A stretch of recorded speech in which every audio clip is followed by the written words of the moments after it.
Good morning.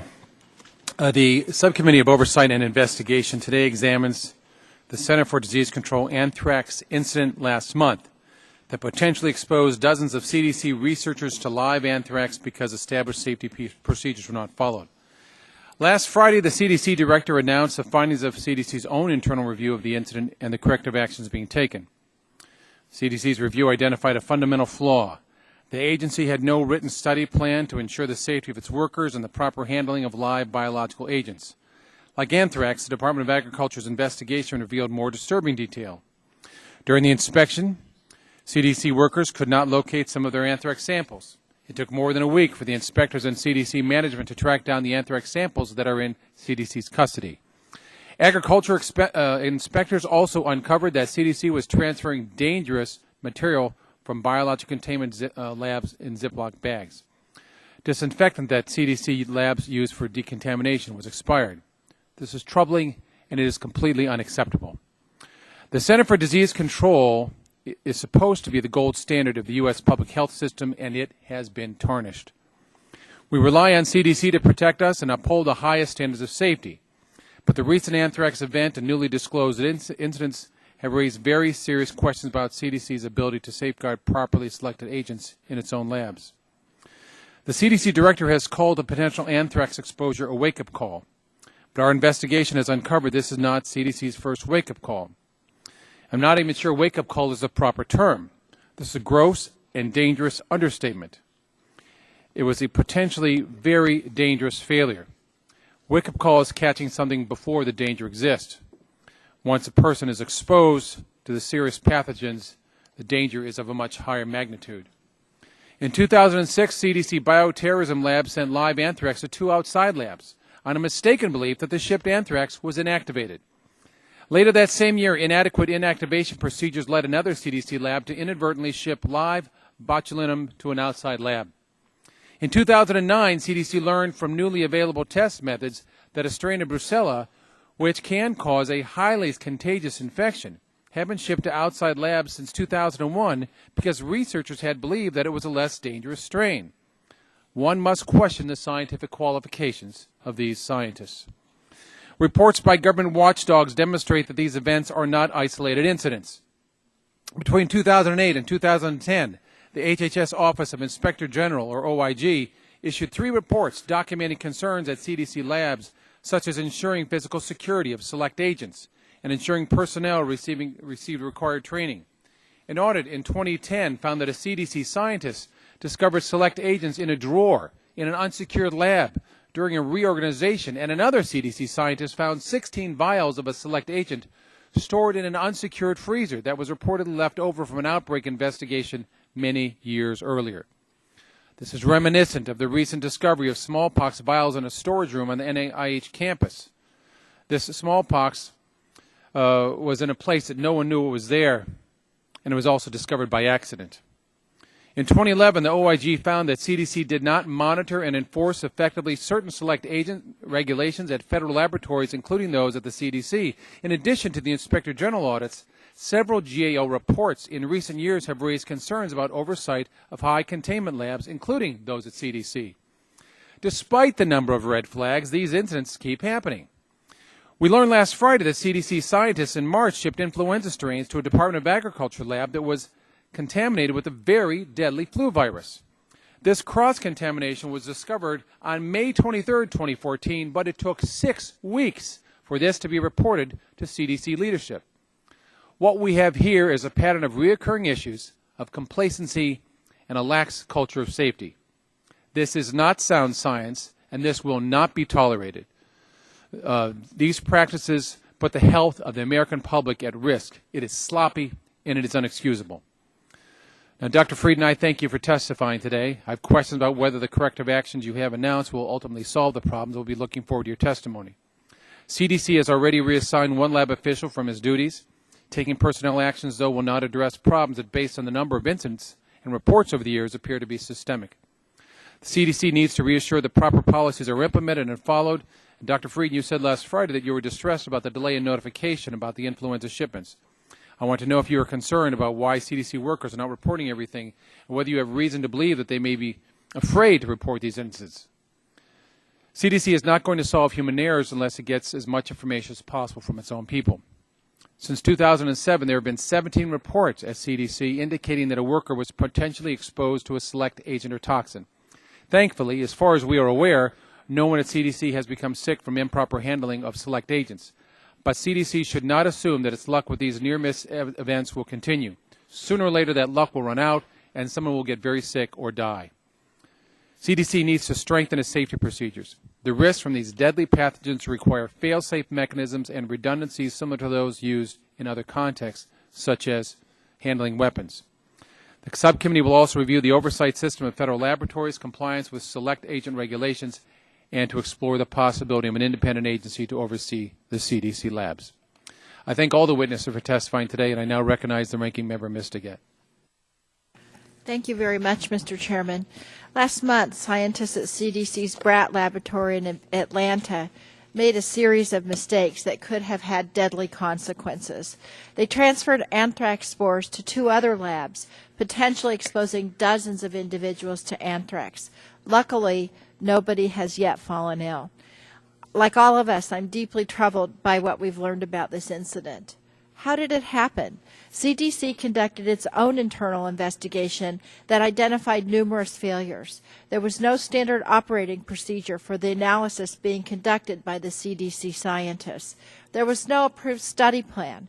The scientists used a pathogenic strain of anthrax when a non-pathogenic strain could have been used. The scientists used unapproved sterilization techniques for pathogenic anthrax and then proceeded to transfer the material without confirming that it was inactive. This is obviously an alarming series of failures, but there were other problems at CDC that made this incident worse. CDC has provided to the committee a disturbing report from the U.S. Department of Agriculture Animal and Plant Health Inspection Service, APHIS. After the anthrax incident, APHIS conducted its own inspection of the facility. Inspectors identified serious problems in lab operations and decontamination procedures. They also detailed major problems with the CDC's response to the incident, reporting that the agency was inadequately prepared to handle the cleanup or to treat those who were potentially exposed. I think we can all agree the reports on this incident are bad. But what's even more troubling to me is that in context, they reveal a broad problem with the CDC safety culture. We've received report after report from GAO, the HHS, AIG, and APHIS offering a multitude of warnings and recommendations on operations of high containment labs. CDC's after-action report identified 4 other cases in the last decade where CDC shipped dangerous pathogens off-site. The Democratic committee staff prepared a memo describing the results from 6 different APHIS inspections at the CDC Roybal facility in 2013 and 14. Overall, in the 6 inspections, APHIS identified dozens of observations of concern. 29 related to facilities and equipment, 27 related to safety and security, and 39 related to documentation and record keeping. In some cases, the APHIS observations revealed that what appeared to be only paperwork problems, but in other cases, they found many more serious problems. They found reports of scientists using torn gloves and exhaust hoods blowing fumes in the wrong direction. Not one of these 6 inspections gave CDC a totally clean bill of health. Now, I'd like to make this memo part of the record, Mr. Chairman. I think your staff has seen it. The record shows that CDC had ample warnings and should have been focused on the problems in their high containment labs long before the June anthrax release. I just don't understand why they didn't heed those warnings. Dr. Frieden has indicated that he was as surprised as anybody by the scope of the problems. And the fact, Dr. Frieden, you were so surprised is a problem in and of itself, because what it shows is that there's a fundamental problem with the culture of identifying and reporting safety problems up the chain of command. Now, I'm sorry to say, Mr. Chairman, these lab safety issues are not new to me or the committee. This is one of the detriments of having been on this committee for 18 years. We have had multiple hearings on this problem at the CDC over the years. In 2006 and 2007, we had terrible problems at the CDC facility in Fort Collins, Colorado, just north of my district, where we had vector-borne diseases that were being very sloppily handled. Fortunately, we built a new facility since then up in Fort Collins. It's a beautiful facility, and we are able to handle these diseases. But you know, these issues are not resolving themselves. And so, while Dr. Frieden, you've got a strong record at the CDC, I know you've got answers and recommendations, and you're acting aggressively to make sure this doesn't happen again. I appreciate that. We all appreciate that. But what we all need to know is what the plan is to change the culture at the CDC. We can't legislate. We can do a lot, but we can't legislate a culture change. It has to come from within the agency. I'm also glad to have GAO and APSIS witnesses here, because in retrospect, your warnings were prescient and should have been taken more seriously. I can assure you, these warnings are being taken very seriously right now, not just by the agency, but by the people here on this panel. Thank you very much, Mr. Thank you, gentlemen. Time has expired now. I recognize the chairman of the full committee, Mr. Upton, for 5 minutes. Well, thank you, Mr. Chairman. This is a very serious hearing for sure. 2 years ago, after allegations about problems in CDC's Building 18, the home to the world's deadliest agents and pathogens, this committee investigated whether the CDC was complying with federal safety requirements in the operation of its main lab facilities. In response to our concerns, CDC Director Tom Frieden sent the committee a letter in September of 2012. The CDC letter, which I'd like to include in the record, outlined the agency's efforts to ensure better oversight and safe handling of select agents at CDC labs. These measures included rigorous training, constant review of safety measures, multiple layers of engineering and operational systems. The letter also stated that a senior official who was not identified would be designated to report directly to the CDC director on safety at CDC labs. These measures sound very similar to the corrective actions that Dr. Frieden outlined last week to address the current lab crisis. Why should we believe this time that things are in fact going to be different? We asked CDC 2 years ago to identify each biosafety incident that had taken place at its main lab since January 1st of 2005. CDC provided the committee with a list back in 2012, but we now know from CDC's internal investigation released last Friday that in fact the list was not complete. Improper shipments of pathogens in 2006, including Anthrax, were not included in CDC's list of safety incidents that in fact was provided to this committee. CDC staff has now acknowledged to committee staff that the 2006 incidents, which were reported to the HHIG, should have been included. We don't know why they weren't. This raises the question of whether CDC leadership is receiving all the information about its own biosafety systems. Add to the possible anthrax exposure the delayed notice provided to CDC leadership about avian flu shipments and the discovery of smallpox vials in a cardboard box in an FDA storage room on the NIH campus, and these incidents no longer appear isolated. A dangerous, very dangerous pattern is emerging, and there's a lot of unknowns out there as well. When dealing with pathogens such as the ones being discussed today, unknowns are frankly unacceptable. What you don't know can hurt you. Why do these events keep happening? What's going to be next? CDC needs to solve the safety problem now as a team. The agency needs to get as much info as possible from its workers about true safety, of biosafety, at the true state of biosafety at CDC, and keep this committee and the American people fully informed. There is zero tolerance for unlocked refrigerators and Ziploc bags. Those days have to be over. Yield to Marcia Blackburn. I thank the chairman for yielding. I want to thank our panel for being here. And as you can hear, on a bipartisan basis, we have plenty of questions for you. We are deeply concerned about the incidents that have occurred at the federal labs that are run by Department of Health and Human Services, CDC, with the anthrax specimens. Dr. Friedman, we appreciate the time you spent with us last week, but I think we do have plenty of questions for you about the safety and the carefulness. You know, we would think that the priority would be safety and caring and making certain that you are tending to that culture of safety within these labs. NIH with the vials of smallpox, and the fact that this was in an unused portion of a storage room. Who all would have access to that?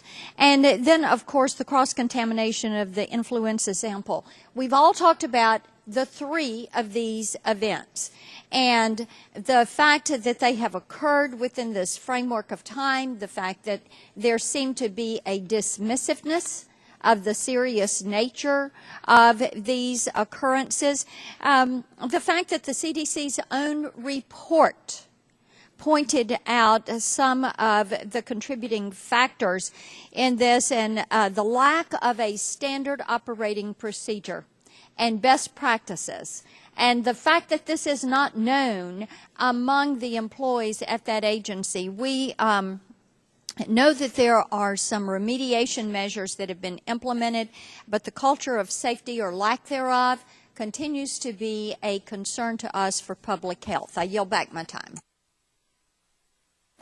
Thank you. Now recognize Mr. Waxman for 5 minutes. Thank you very much, Mr. Chairman, for holding this hearing. I think it's important for us to investigate this incident involving the release of potentially viable anthrax on CDC's campus in Atlanta. When I was chairman of the Oversight Committee, we held hearings after the 2001 anthrax attacks. We looked at the safety of postal workers and the public in handling mail, and the Postal Service and CDC's response to those attacks. We had hearings again in 2003 and 2005, where we found there were still gaps in biological detection of anthrax and in communicating test results and risks to the public. Those hearings showed why CDC's work on identifying and containing public health risks from these types of biological agents is so important. But this work can also pose risks, and that's why this oversight hearing is important. In 2009, when I was chairman of the full committee, we held a hearing on the proliferation of high-containment biolabs and the lack of oversight over such facilities. Mr. Dingell also held a hearing in 2007, so this is not our first introduction to this subject. At our request, GAO, the Government Accountability Office, also looked into lab safety. GAO reported in a number of studies, one as recently as 2013, on the problems associated with the government's fragmented, piecemeal approach to these labs. No single agency has oversight over all high-containment biolabs. There are no national standards for operation, and we have no record of how many labs even exist. The Health and Human Services Inspector General also issued numerous reports on high-containment labs and their handling of select agents. The Inspector General identified issues with the treatment of select agents and the safety of the individuals working with these dangerous pathogens. The IG recommended that the Centers for Disease Control labs improve training for individuals handling select agents, improve record keeping, and take appropriate measures to improve safety. The American people count on the Centers for Disease Control to protect them, and we want to be able to assure them as CDC is conducting its research in safe and secure ways. I am supportive of Dr. Friesen's effort at CDC. We've worked with him on numerous issues in the last 5 years, and he has shown himself to be an effective leader and a strong communicator, and I appreciate the quick actions that he has taken in response to this incident. I'm encouraged to see that Dr. Frieden has appointed Dr. Michael Bell to oversee laboratory safety protocols and procedures. This investigation has shown us that CDC needs to change its safety culture, and I hope that Dr. Bell can help instill a new mindset at the agency. Still, I am concerned that it took the exposure of dozens of CDC staff to anthrax to finally spur CDC to action. So we want answers from the CDC about how this incident was allowed to happen in the first place. And I look forward to hearing from APHIS and GAO about the problems they've identified in the past, how CDC should implement their recommendations moving forward, and what role Congress should play in making sure that happens. Mr. Chairman, this is not the first hearing on the subject. We've looked at it before. We need now finally to be sure that all the recommendations that we've had are put in place so that we can stop something like this from happening again. Thank you, and I yield back my time. Thank you. I'd now like to introduce the witnesses on the first panel for today's hearing. First, Dr. Thomas Frieden is the Director of the Centers for Disease Control and Prevention. Today, Dr. Frieden is accompanied by Mr. Joseph Henderson, who is the Deputy Director of the Office of Security and Emergency Preparedness at the Center for Disease Control. Dr. Giardick is the Associate Deputy Administrator of the Animal and Plant Health Inspection Services at the U.S. Department of Agriculture. Dr. Nancy Kingsbury is the Managing Director of Applied Research and Methods at the U.S. Government Accountability Office. And Dr. Gingrey, did you want to introduce someone who's from your district? Mr. Chairman, thank you very much for giving me the opportunity. I know this witness is on the second panel, and it'll be a little while before we'll be hearing from the second panel, but it is an honor and a pleasure to introduce off of the second panel Sean Kaufman. Mr. Kaufman is the president and founding partner of a company called Behavioral-Based Improvement Solutions.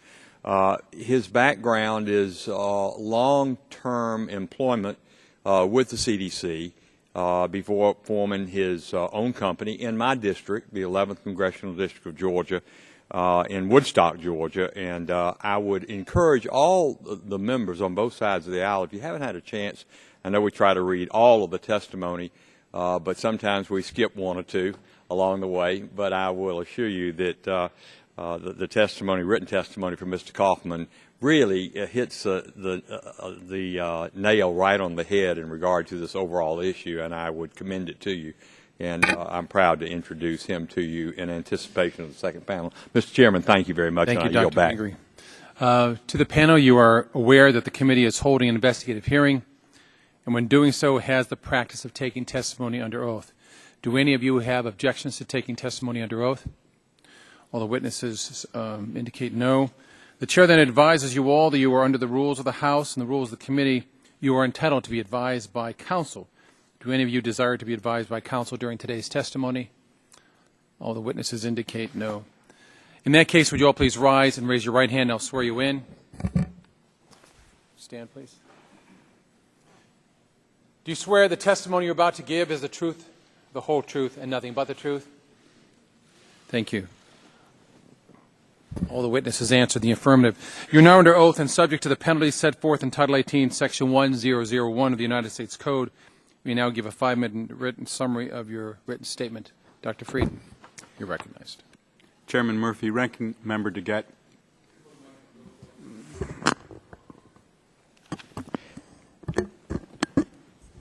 Chairman Murphy, Ranking Member DeGette, members of the subcommittee, thank you very much for this opportunity to appear before you. I'm Dr. Tom Frieden, Director of the CDC. With me is Mr. Joe Henderson, who heads our Office of Security, Safety, and Asset Management. I'll review the problems that have come to light in the past month and tell you what we're doing now to address improving lab safety. The fact that it appears that no one was harmed and that there were no releases does not excuse what happened. What happened was completely unacceptable. It should never have happened. If I leave you with just one thought about today's hearing as it relates to CDC, it is this. With the recent incidents, we recognize the pattern at CDC where we need to greatly improve the culture of safety and I am overseeing sweeping measures to improve that culture of safety. CDC works 24/7, and our scientists protect Americans from threats, including naturally occurring threats like Ebola and MERS and drug-resistant bacteria, and man-made threats such as anthrax. But we must do that work more safely, and we will. There's a recap of the recent incidents that's summarized in our report, which has been completed, and we're just at the outset of our investigation of the influenza contamination. I'd be pleased to go through the two diagrams that we've provided to the subcommittee, which outline what we know to date. But in brief, the anthrax incident shows deeply troubling problems: a lack of proper protocol, incorrect inactivation procedures, failure to ensure that we were transferring materials that were sterile when we thought they were sterile, use of a virulent strain when a non-dangerous form would have been appropriate. In the influenza cross-contamination, we're still trying to understand how the cross-contamination occurred and investigating how there could have been such a long delay in notification. The risk to employees from the anthrax exposure was at most very small, and the risk of release to the public was non-existent. But that does not change the fact that these were unacceptable events. They should never have happened. In the past, as the committee has outlined, there were a number of specific incidents, and I do believe that CDC staff worked hard to address the specific findings of past investigations. But I think we missed a critical pattern. Instead of just focusing on those, when we issued the anthrax report, we provided not only these two incidents, but the prior episodes of what has happened, because what we're seeing is a pattern that we missed, and the pattern is an insufficient culture of safety. We're now implementing every step we can to make sure that the problems are addressed comprehensively in order to protect our own workforce and to strengthen the culture of safety and to continue our work protecting Americans. I've taken a number of specific steps. I've issued a moratorium on the transfer of all biological materials outside of all BSL 3 and 4 laboratories at CDC. I've closed the 2 laboratories that were involved in this situation until we're sure that they can be reopened safely. I've appointed Dr. Michael Bell, a senior scientist, to be Director of Laboratory Safety, reporting directly to me as the single point of accountability. He will review the moratorium and lift it lab by lab when we're confident that that can be done safely. He will also facilitate expansion and use of that safety culture throughout CDC. CDC scientists are world famous for their rigor in scientific investigation, and we will now apply that same rigor to improving the safety in our own laboratories. I'm convening a high-level working group within CDC internally to advise us on every step of the process, and an external advisory group of outside experts who are top in the world to take a fresh look and see what we can do to do better. We'll look at every inactivation and transfer protocol and other protocols and improve them as needed. We'll look at future incidents, if they occur, with a command structure which should have been used earlier in the anthrax exposure. I will ensure that appropriate disciplinary is taken as indicated by our investigations, and will apply lessons learned from this experience to our function as a regulatory agency in our Select Agents regulatory program. In hindsight, we realized that we missed a crucial pattern, a pattern of incidents that reflected the need to improve the culture of safety at CDC. But as with many things, recognition is only the first step, and we're taking a number of additional actions to establish and strengthen a culture that prioritizes the safety of our own staff, encourages reporting of actual and potential situations that may place staff and others at risk, openly assesses those risks, and implements redundant systems to keep risks to the absolute minimum. Part of that culture will be increased reporting of problems or potential problems. One of the aspects of an effective culture of safety is rapid reporting of problems. So if we do uncover problems in the coming weeks and months, this may well be the result of strengthening our culture of safety rather than failing to address it. We have concrete actions underway to change processes that allow these incidents to happen, reduce the likelihood of an occurrence in the future, and apply the lessons broadly. We'll do everything possible to live up to the high standards that Congress and the American public rightfully expect us to achieve. I look forward to your questions, and thank you for inviting me to testify today and for your interest in this important topic. Thank you. Dr. Dick, you're next. Make sure your microphone is on. You push it very close to your mouth. Thank you. It's not on. The green light. There you go. Thank you. Thank you. Mr. Chairman and members of the subcommittee, thank you for the opportunity to testify today about the Animal and Plant Health Inspection Services inspection into the release of possibly live anthrax at the CDC's Royal campus. I'm Dr. Jerry Dick, Associate Administrator for APHIS within USDA. APHIS conducted a thorough inspection of the incident to learn how it happened and determine appropriate remedial measures. We will continue to monitor the CDC's response to ensure all necessary corrective action is taken, and that when work resumes at the laboratories, it will be done in full compliance with the health and safety of the employees and the public at the forefront. USDA was designated by Congress as the partner with CDC in the oversight of select agents because of our expertise and experience safely working with select agents over the past century through our efforts to prevent dangerous disease agents from impacting U.S. agriculture and the environment. For decades, APHIS has also safely operated high containment laboratories that handle select agents, including those of concern for human health. Our personnel are leading diagnosticians and experts in the effective working of high containment laboratories. To ensure objectivity, APHIS and CDC signed a memorandum of understanding in October of 2012, which makes APHIS the lead inspection agency for CDC entities.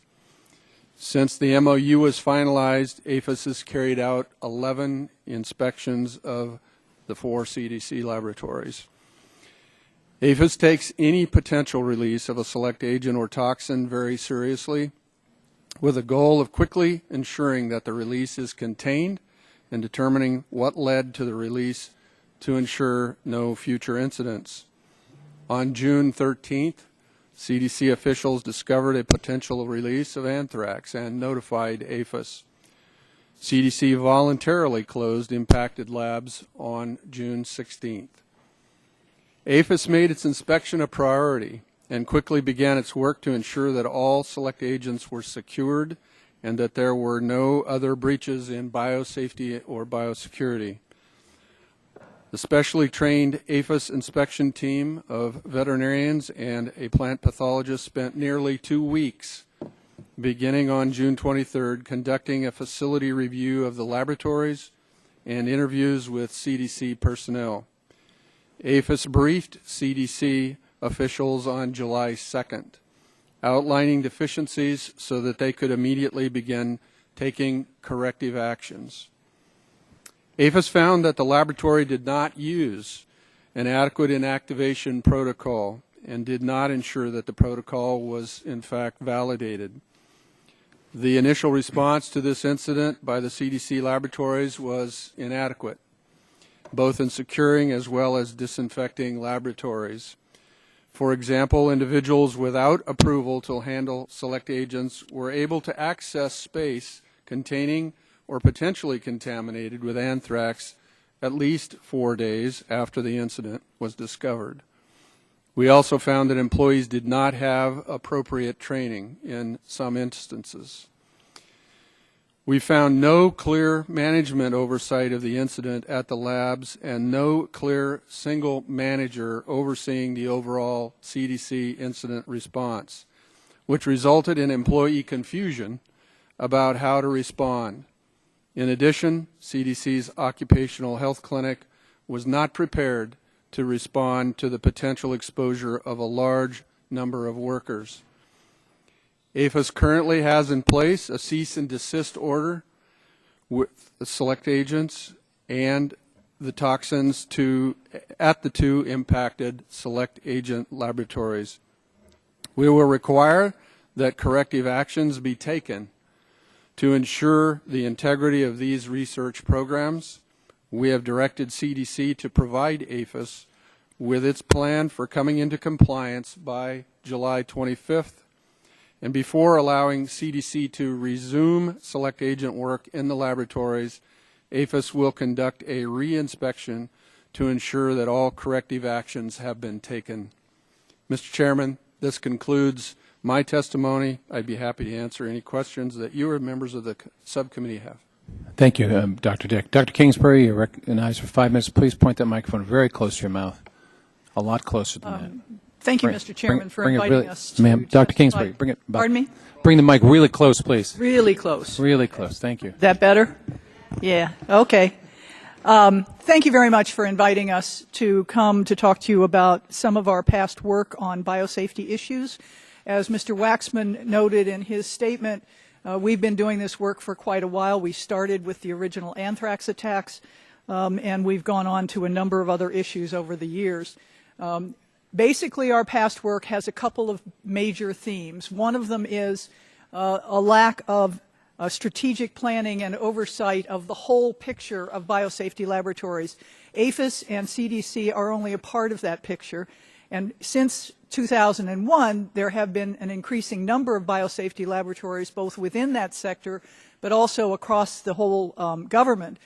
There are 6 or 7 different agencies involved, and no one entity has been charged with developing a strategic plan. We became particularly concerned about that as budgets began to shrink, recognizing that the management and operation of these laboratories is an expensive venture, and if they're not properly maintained, other kinds of problems can arise. We've also observed that there's a continued lack of national standards for designing, constructing, commissioning, and operating these laboratories. There is guidance. The Biosafety and Microbiological and Biomedical Laboratories guidance is available, but it's not required, and there is no process by which an entity needs to make sure that they're following that guidance. We think this broader government perspective about both how many of these laboratories we need and for what purpose, and also a better framework for oversight is still needed.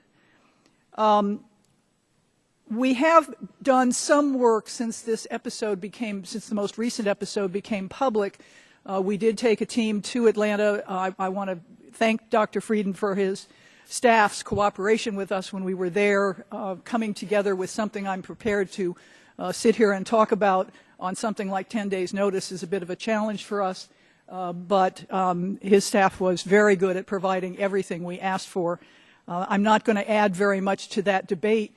I think the 2 previous witnesses have covered the details pretty well. The one thing I would add, however, is while we agree that there is a requirement to have standard operating procedures that are reviewed at appropriate levels for biosafety, we believe it's also important that those procedures be validated. And by that we mean independently tested so that we can be assured that if these procedures are followed, there will be no further episodes. So I'll just add that one thought to the debate about the incident itself. Thank you very much, Mr. Chairman. That concludes my statement. Thank you, Dr. Kingsbury. I'll now recognize myself for 5 minutes. Dr. Frieden, is anthrax a biological agent that has been or could be used in warfare? Yes. And the mishandling of anthrax can have some real consequences. If someone were sickened by anthrax, what would some of the symptoms be? Anthrax can cause a variety of symptoms, but the most severe forms are respiratory anthrax, which can cause severe illness or death. Oh, I have an image here of some lab of some workers handling testing for anthrax, et cetera. One sees that they're generally I don't know if this is not in a lab, but some other workers investigating. But when I've toured labs, and thank you for this slide, there have been the number of levels there. What's required for breathing, for covering clothes, for before and after is pretty severe. I got to ask this question now. These aren't live, but this is a Ziploc bag. And I have to think, what in heaven's name would go through the minds of some scientists thinking a Ziploc bag is enough to protect someone from anthrax when you have other instances of all that paraphernalia someone has to wear when they're dealing with anthrax. Have you talked to these personnel involved with transporting anthrax and asked them why? I have been directly involved in the investigation. I will be directly involved in the remediation of the problems that we find. Many of the issues that are mentioned in the APHIS findings relate to what was done with the material that was believed to have been inactivated. So once the laboratory had said, here is killed anthrax, it was handled by the staff in those lower containment laboratories as if it were not infectious. Our subsequent studies suggest that it's likely that it was not, but the core error there was the failure to decontaminate. But Dr. Frieden, this is like saying, I didn't know the gun was loaded, but somebody got shot. But you should always assume it is. For someone to say, well, I didn't think the anthrax was live, isn't acceptable. And quite frankly, I wonder if you have the ability to not only reprimand such personnel, but to fire them, to suspend them from working with pathogens that are deadly, or quite frankly, do they understand that the extent to which this went could have left them in a condition where they were charged with criminal negligence or negligent homicide or reckless endangerment? Do they understand the seriousness of this for the American public health?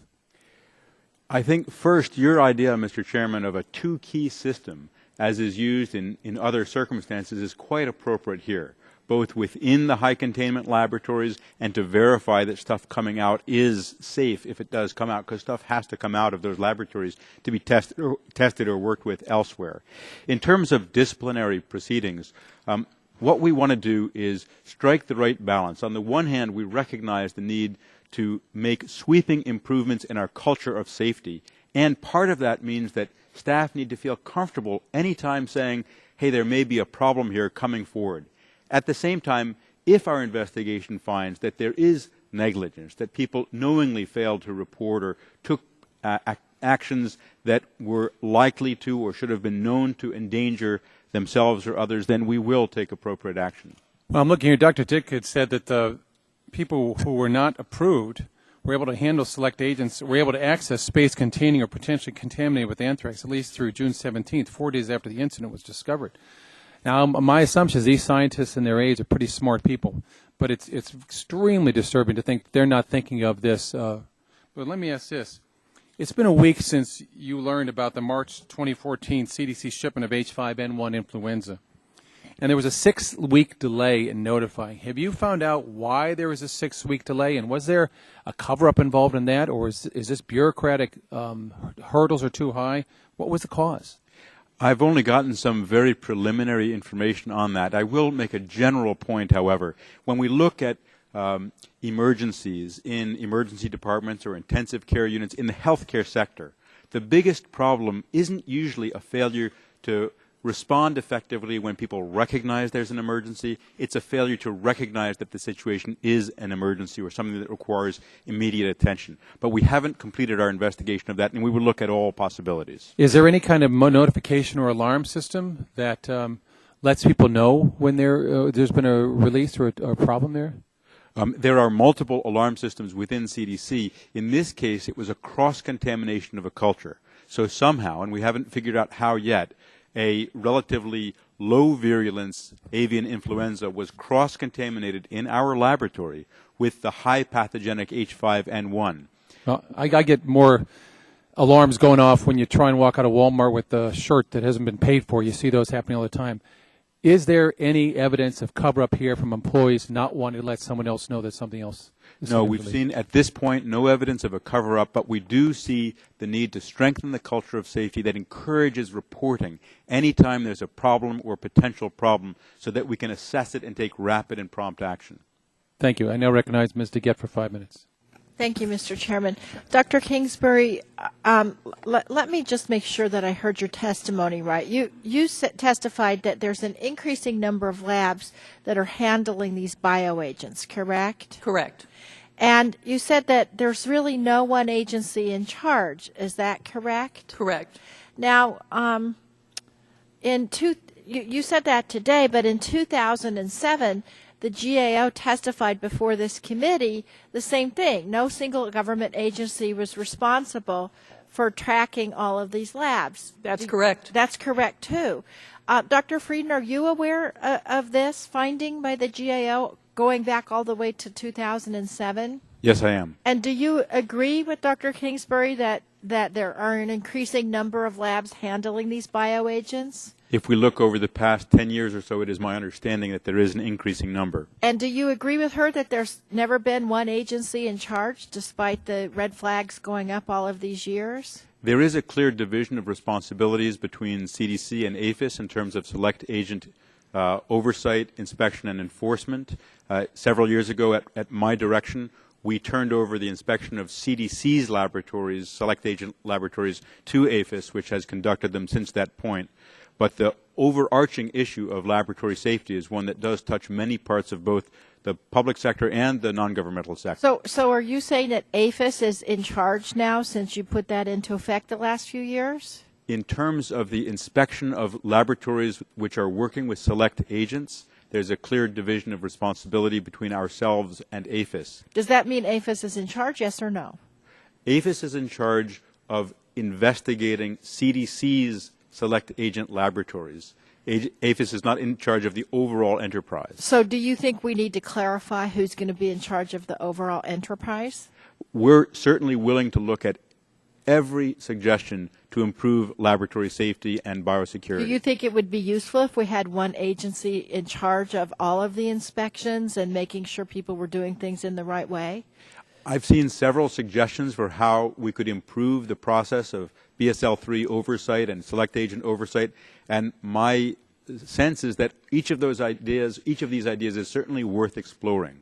What do you think about that, Dr. Kingsbury? Do you think it would be useful to have one agency in charge? Well, we've said for a number of years, as you know, that there needs to be some entity in charge of a national strategy, not necessarily in charge of every laboratory in the country. The other thing I would So you're saying an agency in charge of developing the protocols and how you're going to do this? And ensuring biosafety and biosecurity. But the more important issue from a strategic point of view is how many of these laboratories do we really need, for what purpose, against what threat?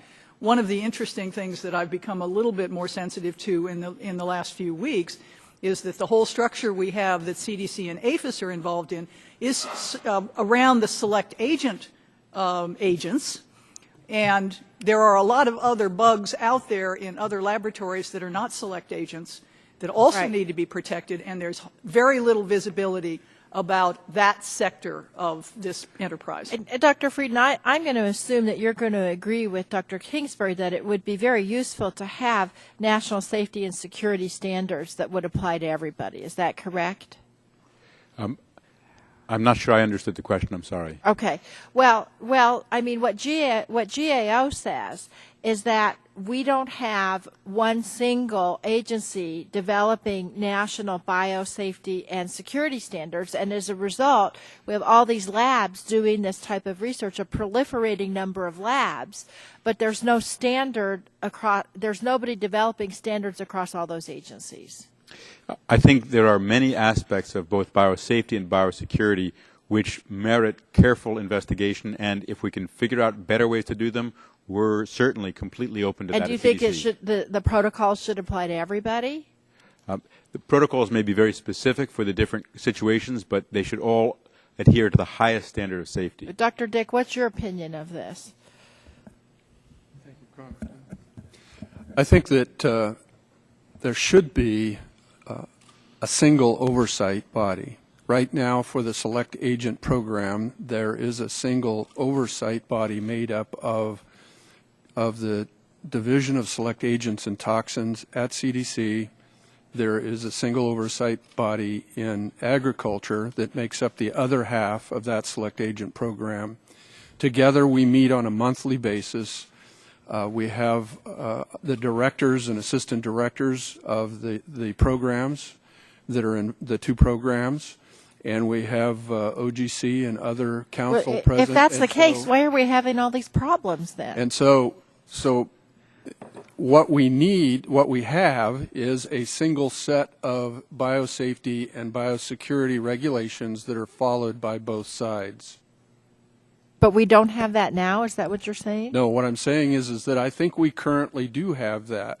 I do agree with Dr. Frieden that eventually, after we get done with this investigation, we should take a very close look at all of the issues and see if there are updates that need to be made to biosafety and biosecurity. Thank you. I think I now recognize Dr. Gingrey for 5 minutes. Questions? Mr. Chairman, thank you. And I'm going to address my questions to this panel to Dr. Frieden. Dr. Frieden, thank you very much for being here and providing the subcommittee with your testimony. I actually have a number of questions for you, in fact 4, and I'll get right to those since time is of the essence. Firstly, can you please describe the policies and procedures CDC has in place to handle biosafety issues that may arise from human error, like what happened in the Bioterrorism Rapid Response and Advanced Technology Laboratory in Atlanta on June the 5th? We have extensive policies and procedures, but what we are doing now is implementing a moratorium on all transfers out of BSL 3 and BSL 4 laboratories while we review each laboratory's policies and procedures to ensure that there's appropriate inactivation before any materials are transferred out. And I appreciate that answer, and you explained that to us, I think, last week in an informal setting, and I think that's a good thing. That leads to my second question. What is the impact and the cost of the BRRAT laboratory shutdowns? If you shut down those 2 laboratories for X number of days, do you have a cost estimate in regard to them being offline for a period of time? I don't have a cost estimate for that. The impact of the moratorium is potentially significant, and so we're working rapidly to rigorously assess protocols and where there are situations such as the diagnosis of drug-resistant tuberculosis or helping to control the Ebola outbreak or beginning work on next year's flu vaccine. We will work to ensure that we can do that safely in time. But there are real challenges with this moratorium. One of the things that the BRAT lab does, the lab that was associated with the Anthrax incident, is to provide to the laboratory response network, a network of over 150 laboratories, proficiency testing to make sure that they can rapidly identify anthrax and other dangerous pathogens safely. So we'll figure out a way to do that safely in time. Well, I would think time is of the essence in regard to cost, but as you say, safety is the most important factor. You got to get it right, and I certainly agree with that. Should inactivated select agents be added back to the select agent list? I think that what we need to ensure is that any inactivation is done completely. Because once something is inactivated, it may be able to be used. It may be necessary to use that, for example, to diagnose it. And you wouldn't want to have to follow select agent requirements out diagnosing something in a hospital lab or a clinical lab or even in the field. But the key point here is to have that 2-key system that the chairman mentioned in that meeting, that 2-key system to make sure that when inactivation is undertaken, it is validated and verified that the materials are inactive. The last question, Dr. Frieden. In your testimony, you noted you only learned of the March 13th, 2014 shipment from the CDC influenza lab of a virus that was cross-contaminated with H5N1 to a USDA laboratory on July the 9th. So that's from March 13th when it actually occurred to when you were informed or learned of it July the 9th. Can you please describe how you are going to improve communications of these incidents up and down the chain of command? Thank you. In fact, it was the afternoon of our meeting, which was in the morning when I learned about this, if I remember correctly. What your question gets to is really the crux of the matter, which is how do we improve the culture of safety at CDC? And I think that's going to involve a number of steps that we think will succeed, but will take time. We need to encourage reporting. We need to encourage all staff to take responsibility in addition to having a single point of accountability for laboratory safety. We need to have a clear vision of working safely. We are, after all, the prevention agency, and we want to apply that same rigor that we applied to our work in the field and in disease control to preventing any incident from happening in our laboratory. We also want to build on many of the organizational strengths and identify the laboratories that are doing this very well within CDC and identify the practices that they're taking that will prevent these incidents. And finally, I think coming up with ways to monitor progress and track progress and identifying what are called the critical control points. What are the flashpoints? What are the areas where problems may occur? And then developing redundant, effective, validated, monitored ways to address those critical control points, whether it's inactivation or transfer of materials or making sure that materials transferred only contain those materials. We have terrific scientists at CDC, and they are now focusing their creativity, their energy, their commitment on improving our culture of safety. Dr. Frieden, thank you very much for that. And, Thank Mr. Chairman, I'll yield back my 30 seconds. Thank you. Now recognize Mr. Waxman for 5 minutes. Thank you, Mr. Chairman. Dr. Frieden, last Friday when you released the CDC report on the anthrax incident, you announced you were imposing a moratorium on CDC transferring any biological samples out of any BSL-3 or BSL-4 labs until they had conducted a lab-by-lab assessment. Additionally, you closed the Bioterrorism Rapid Response and Advanced Technology, or the BRAT laboratory, and announced that it will remain closed until it is approved to reopen under safer conditions. These seem like appropriate interim steps until CDC can undertake a comprehensive safety review and ensure that the proper procedures and protocols are in place moving forward.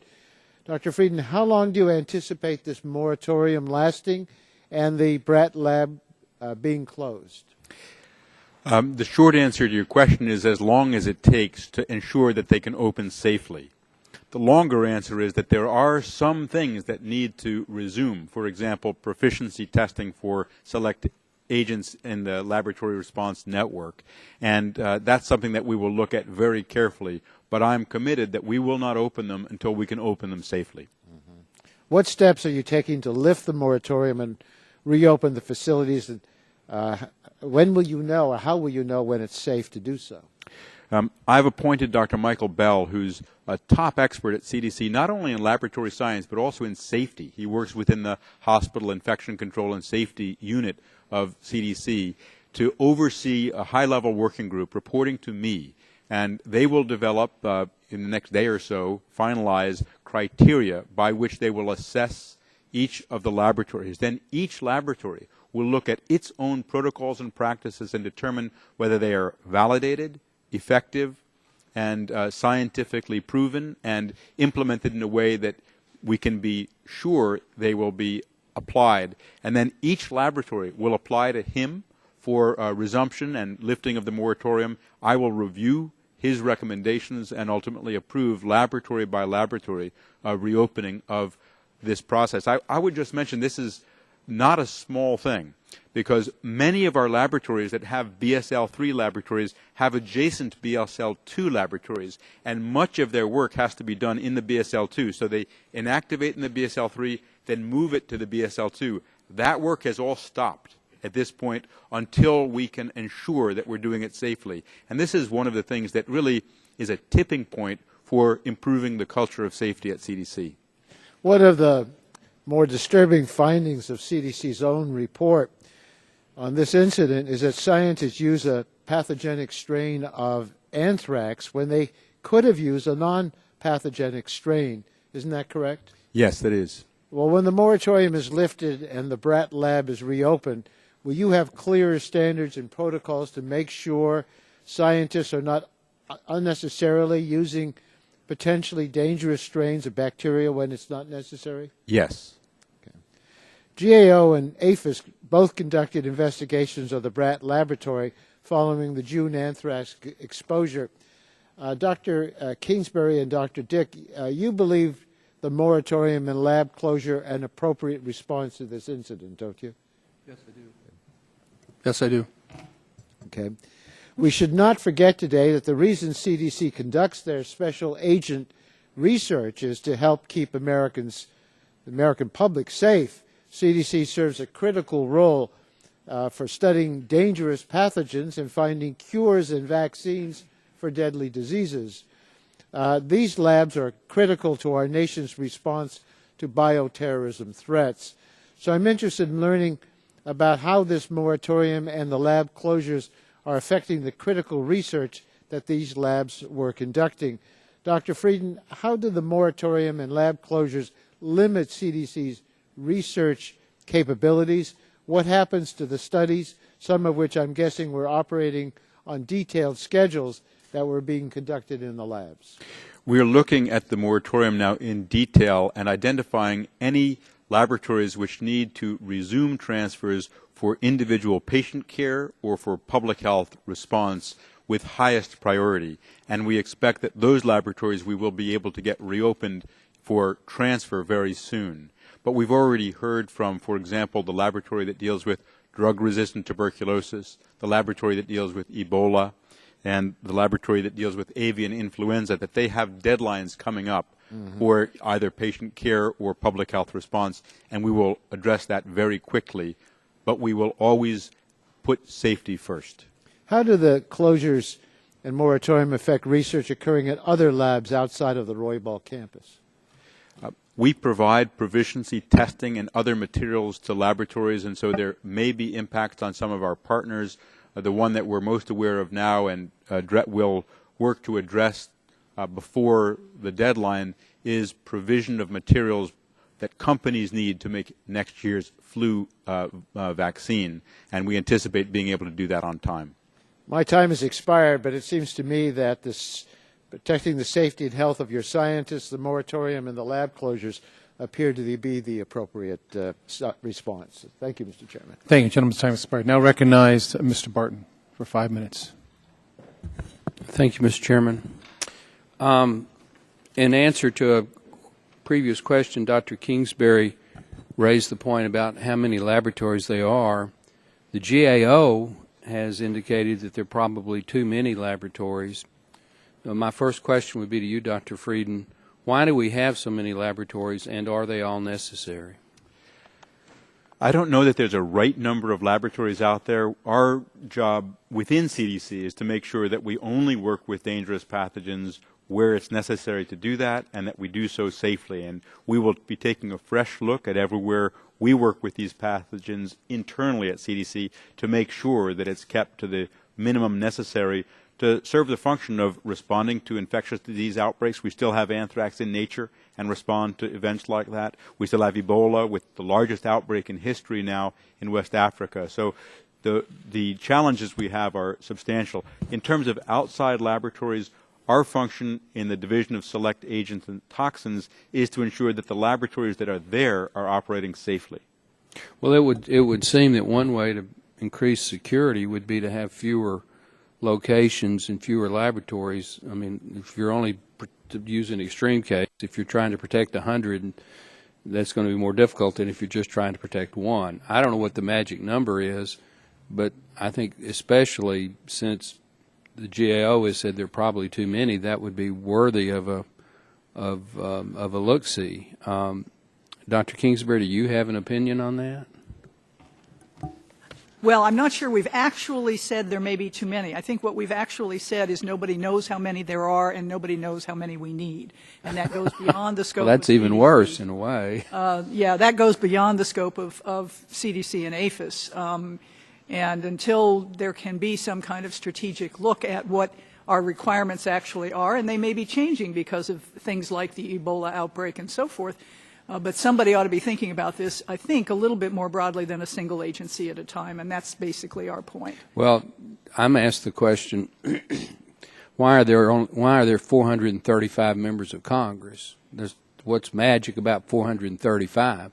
And the answer is that's as many seats or desks at the time they could put on the House floor. Yeah. When they got to 435, They couldn't put any more, and so it's an odd number, and they just stopped. But there's nothing magic about it. That's And correct. Same thing with the laboratory situation. I think there should be a strategic review, and the sooner the better. The staff has asked me to ask this question.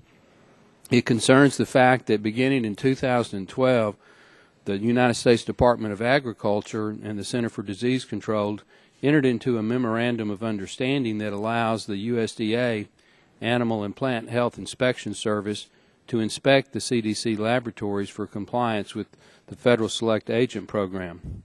Since the Select Agent Program was authorized in 2002, the CDC had been inspecting its own laboratory. Why did the CDC decide to turn its inspection process over to the Department of Agriculture? Was that because CDC didn't think that it could do the job itself? I'll ask Dr. Frieden that. We've made a number of improvements both in our own laboratories and in our regulatory function through the Division of Select Agents and Toxins. And as I looked at this issue, I was concerned that there was at least the appearance that we couldn't be objective in inspecting our own laboratories. I didn't believe that was the case. I believe that one part of CDC, which has no organizational affiliation with another, could do that objectively, but I didn't think the appearance was a good idea, so I requested, and APHIS graciously agreed, to take over inspections of our own campus so that there wouldn't be that appearance of a problem. If you had to do it over again, would you do the same thing? Was it a good decision to let the USDA do the inspection? Yes, I believe that decision was appropriate.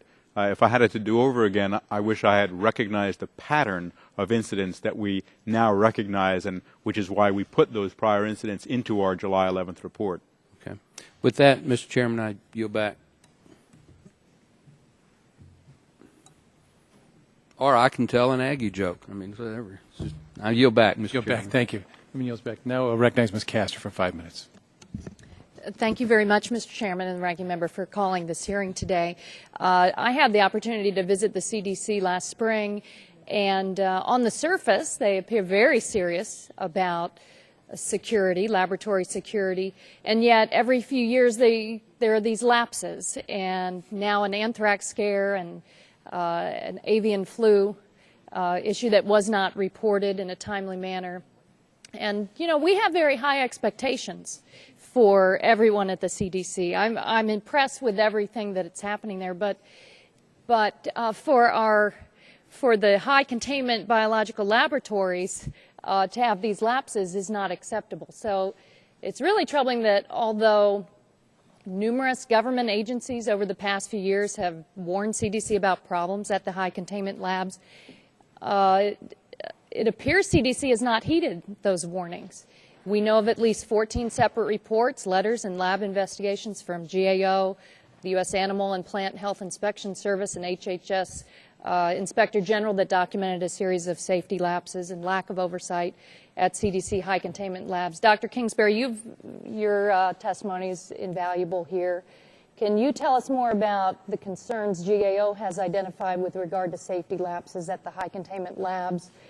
You've said now someone has got to look at the number of labs across the country as well. Who is that? What entity is that? What are your recommendations there? I wish I was in a position to say I know the answer to that. One of the difficulties that we've faced in making that suggestion is that when you look around the government, because they are being built and managed across multiple agencies, and each agency has its own mission and its own focus, it's difficult to think about who would be the single agency. We have discussed the issue with the Office of Science and Technology Policy at the White House, but while they have some overarching responsibilities, they don't have staff and management officials that would permit actually doing it that way. So we don't really have a good answer to that question, but we think it's worth just keeping the issue on the table, particularly in tight budget times. Right, and you mentioned in your opening statement that you have heightened concerns because of budget cuts. Talk a little bit about that. Is there a particular area we should be focused on? Well, it's just that, as I said in my statement, the management and the building and management and upgrade of these kinds of laboratories is relatively expensive compared to just building ordinary buildings. And so if we're going to have X number of laboratories, I would like to see the strategy that was going to permit us, even in tight budget times, to continue to fund them, to continue to upgrade them when necessary, and to manage the biosafety and biosecurity programs that are necessary to keep them safe. So that total picture just isn't available now, and that worries us. Okay. Dr. Dick, do you think this has anything to do with budget cuts? I don't believe that it has anything to do directly with budget cuts. We've been able to accomplish our mission in support of the Select Agent program over the recent years and provide the funding that's necessary. Okay. And before the June anthrax incident, APHIS conducted at least 6 separate investigations at CDC's Royville campus facilities in 2013 and 2014. Can you summarize your findings in those investigations? Yeah, I think there were a number of findings that some of which were found in the recent finding, some of which were not. Simple things that people would maybe think are simple, like unlocked refrigerators, those kinds of things, up to and including more serious incidents, if you will, around invalidation protocols not being up to date.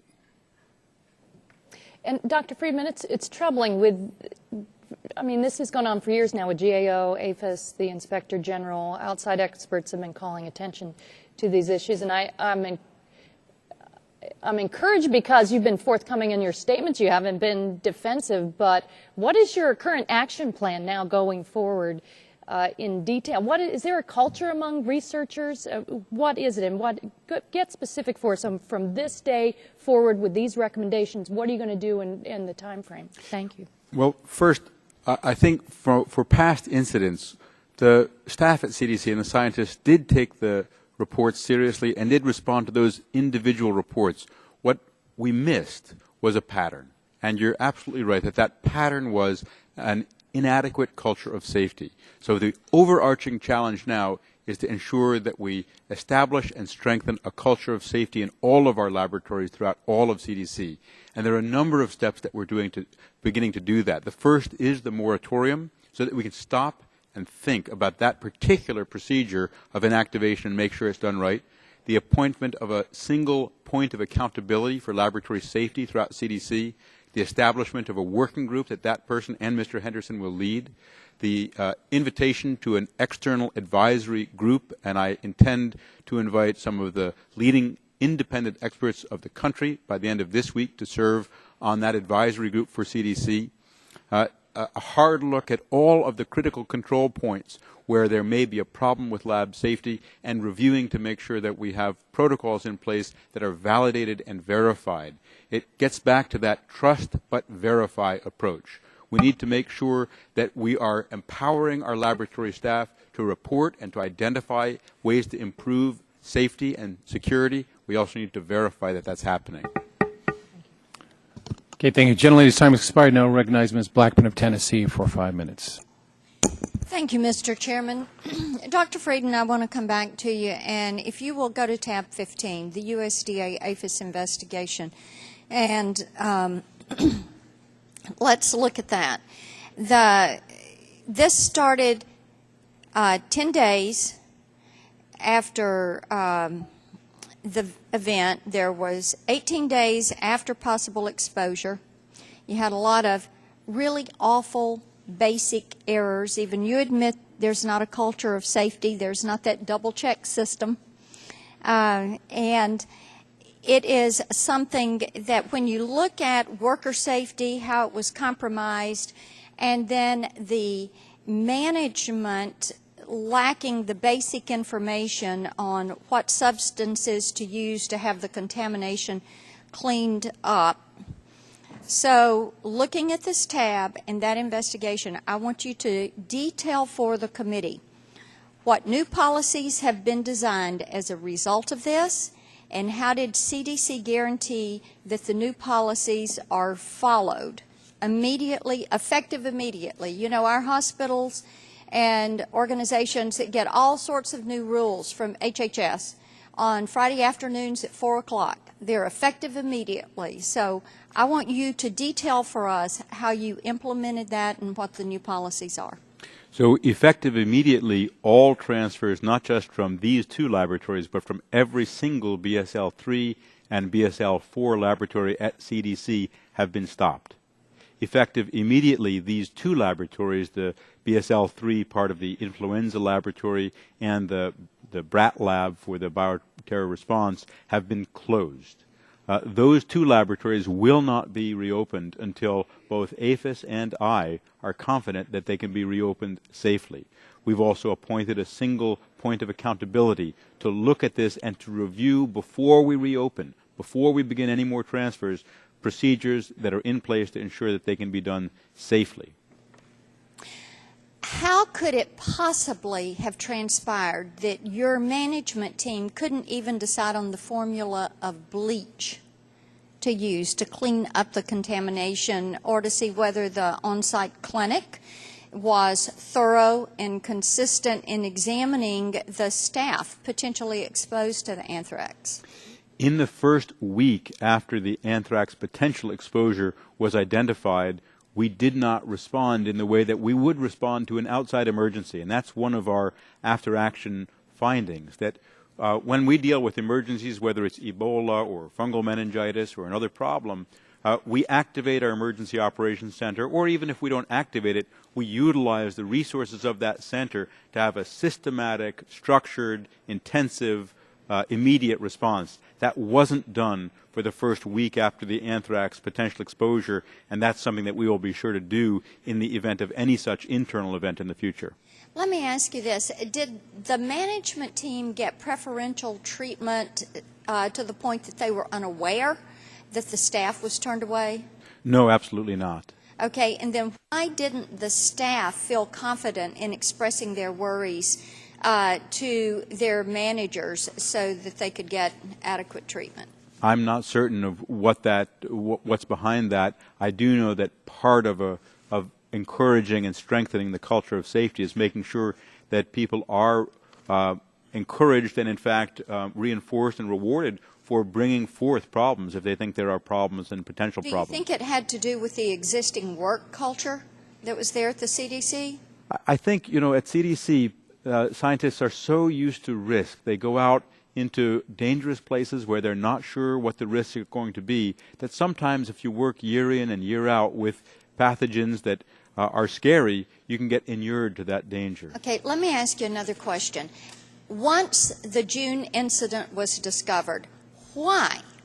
Why did it take you so long to track down the anthrax, and why wasn't there a record of where this was stored?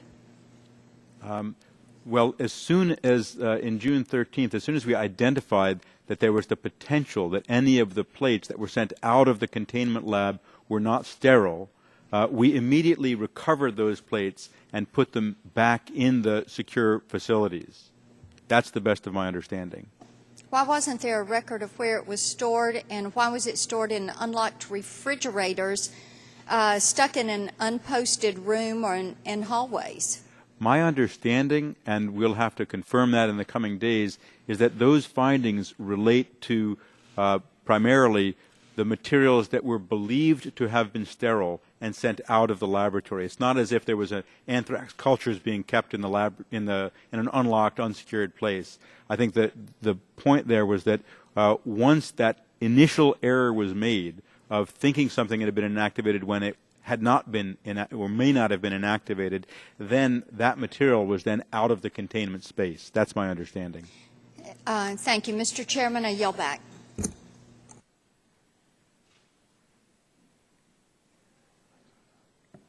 All right, I now recognize Mr. Green of Texas for 5 minutes.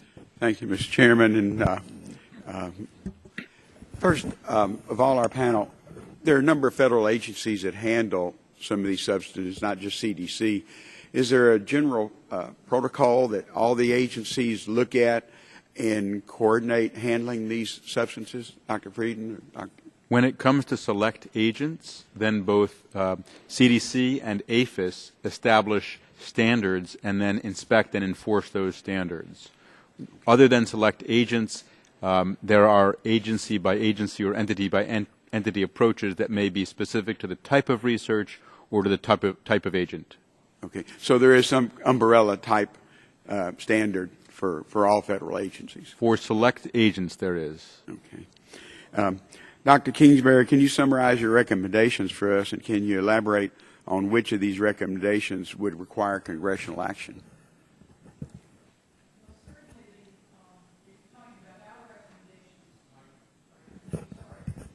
If you're talking about our recommendations, I think that resolving this issue of whether there is a national strategy probably can't be done without congressional action, and it'll take some thought to get us there. Okay. Dr. Frieden, do you agree with these recommendations? Will you be implementing them that you can within your control? In terms of laboratory safety recommendations for CDC, we will do everything to implement these recommendations. The report that we released on July 11th has a number of steps that we are already beginning to implement. Okay. Any of them require congressional action, or is that something you control within your agency?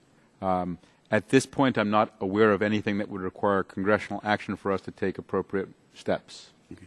Dr. Dick, do you have any recommendations that for Congress or CDC that Congress needs to deal with? At this point in this investigation, we do not have anything that can't be controlled through the Select Agent Program and our work with CDC. Okay. Dr. Frieden, does CDC, based on the findings in their report, have any recommendations to Congress? You have none for us? We're focused at this point on doing our jobs as well as possible, ensuring that we strengthen laboratory safety throughout CDC and use the findings from this experience to strengthen our regulatory function through our Division of Select Agents and Toxins, which inspects and regulates hundreds of entities around the country that work with these materials. Okay. Let me ask you about the CDC budget. And again, I've heard other questions from my colleagues that this is not a budget issue as much. Has CDC received adequate funding from Congress to conduct its safety mission? Period. Not obviously you have other missions. So. I think the challenges for safety are more than just funding. There are a variety of issues in implementing safety policies and procedures, and I don't think the primary issue here is a lack of funding. Okay.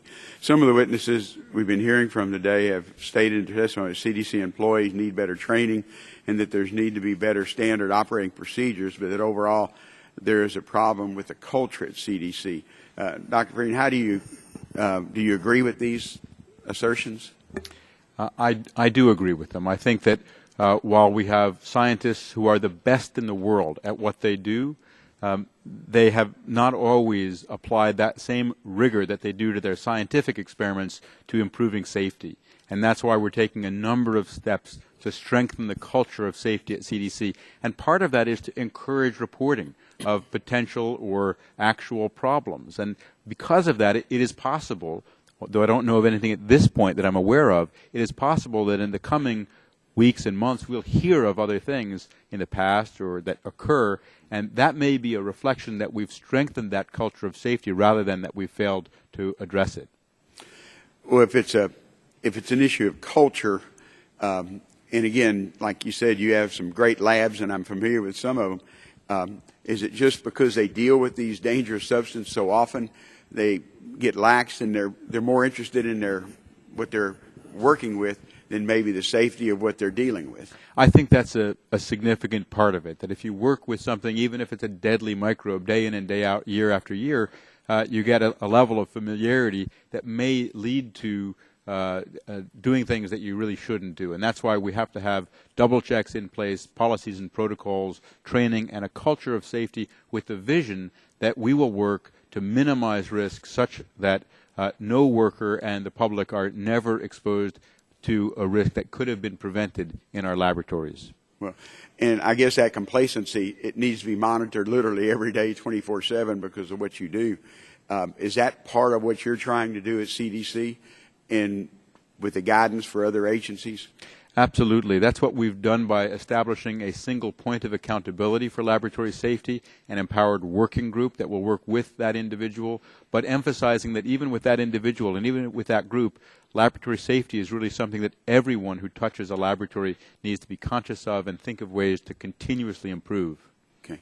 Well, Mr. Chairman, I would hope that we would have a follow-up in a few months to see the success. And again, it's almost like retraining some of the smartest people in the country to be, certain what they're doing with the substance they're dealing with. And I yield back my time.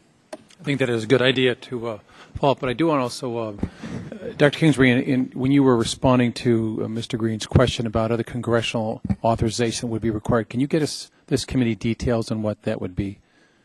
I don't actually have. Do you have your microphone?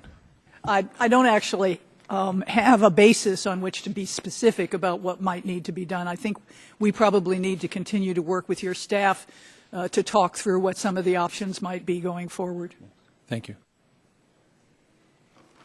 Now Mr. Harper is recognized for 5 minutes. Thank you, Mr. Chairman, and thank you for holding this hearing on a very important issue. And certainly some agencies can be dysfunctional and there's no concern or no real harm in that, but the CDC is one that cannot be dysfunctional. So we're very concerned about safety within the labs for obviously the workers there and certainly for the public on how we're going to address that. And if I could, Dr. Frieden, get you to refer to tab 7. That's a letter that you sent in September 2012 to the committee responding to concerns about CDC lab safety. In that, you stated that a senior official was designated to report directly to you about safety issues and those things there. Who was that senior official? I will have to get back to you about that to get you the name and the details of what was done in pursuant to that letter. Okay, then Obviously the question would be, and I would hope you could have answered today, was who was that senior official and what were the results of that action? And then the question that perhaps you can answer now is how is the appointment of Dr. Michael Bell as the new CDC point person on lab safety when we don't even know who the old point person was? How is that going to be more effective other than we know his name?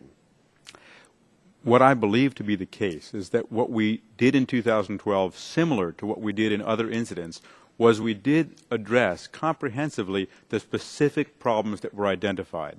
So there were concerns about some airflow issues, there were concerns about some of the security issues in our laboratories, and while I would never say that we're 100% resolved on those things, we really focused on those particular problems. What we missed was the broader pattern.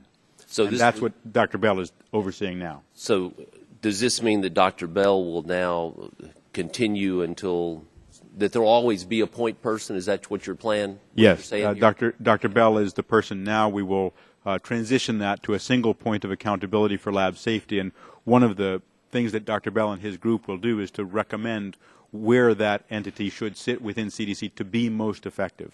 Dr. Dick, the CDC reported that since 2007 there have been 2 surprise inspections of CDC, both performed by CDC's Division of Select Agents and Toxins before APHIS took over inspections of CDC labs. Since 2012, I'm showing that APHIS has conducted 11 inspections of CDC labs. I'd like to know why hasn't APHIS conducted any surprise inspections of CDC labs, or have they done that? Thank you for the question. We conduct surprise inspections to enforce compliance between renewal inspections, which is every 3 years. As we stated, we came on in late 2012 as the oversight entity for CDC. At Royable Lab, we actually have been there 7, if you include this last incident time, in that year and a half. So we have not had an opportunity to do a surprise inspection since we're there regularly. So the last time a surprise inspection was done was when? We have not done a surprise inspection prior to taking over in 2012. I'm not familiar with before that. And obviously I won't ruin the surprise by asking when one is planned, but it does seem like we intend to follow up on that's a great tool to have. Absolutely, and certainly first and foremost, we're going to be following up on the current incident with them and making a revisit when CDC indicates that they're ready for us to revisit. And then we'll be doing surprise inspections after that point. Let's say that, and this is for you, Dr. Frieden, or for you, Dr. Dick, if it's determined that a dangerous biological agent has been stolen, who do you report that to? So we have a protocol for dealing with theft. There has been no theft of a biological agent reported from either CDC or any of the regulated facilities in the 10 years of the program, to my knowledge. When there are concerns for potential theft or misplacement, we work with law enforcement, including the FBI, to do a joint investigation. I would just mention that our expansion of surprise inspections was something that we directed over the last few years at CDC because we felt that was very important to do. So you said there have been no reports of stolen agents? That's my understanding. But what about missing biological agents? There have been losses at certain facilities, and in those circumstances we also coordinate with the FBI. Usually it's an issue of inventory control. So as earlier we were talking about critical control points, such as inactivation of virulent pathogens, similarly inventory is a critical control point. Yield back. Thank you. I do want to ask clarification of Mr. Harper's question, though. When he asked about theft of an item, your inventory control is not so tight that someone could not walk. I mean, someone could take something, replicate it, and walk out with something. Am I correct on that? Inventory control is one of the critical controls to prevent loss or theft. But there have been, to my knowledge, no thefts reported from any of the select agent regulated labs, including CDC's, over the past decade. Well, there was one of the Army, one in Texas, I believe, a few years ago. I'm not familiar with that. Thank you. Mr. Tonko, you're recognized for 5 minutes. Thank you, Mr. Chair. Welcome to our panelists. The CDC is responsible for registration and oversight of all laboratories that possess, use, or transfer select agents that could pose a threat to human health, while APHIS is responsible for those select agents that pose a threat to animal or plant health. Select agents that pose a threat to both human and animal health, like anthrax, are regulated by both CDC and APHIS. So that being said, Dr. Kingsbury, can you tell us what GAO has found with regard to the increase in the number of high containment biolabs? We got that on. I'm not sure I understand your question. I think within the select agent program, I think there is information about how many laboratories there are, and they are regularly inspected, as these gentlemen have just been saying. Our concern about the national strategy is that there are a lot of other laboratories that deal with highly infectious pathogens that are not considered to be select agents, and nobody knows how many of those laboratories there are. But with the high containment biolabs, is there, in that given category, is there an increase that has been measured by your review? I mean, is there, I didn't hear the word. Is there an increase in the number of? There has been an increase since the anthrax attacks in 2001. The last time we actually tried to count them was 2 or 3 years ago, and I think at that point it looked like there were slightly fewer than there had been the year before, which we sort of think is maybe just a budget problem. But that, again, is the only ones that people are actually aware of. I think there are private entities and perhaps state government entities that have BSL-3 and BSL-4 laboratories that are not overseen in the same way, and that is of little concern to us.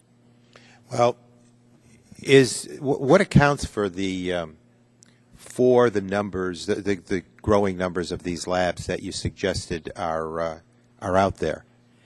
Well, following the anthrax attacks in 2001, there are a number of agencies whose missions touched on the issue of biological weapons and whether those pathogens could be used to attack our country. And so each within their own sphere developed a program to counter those possible threats.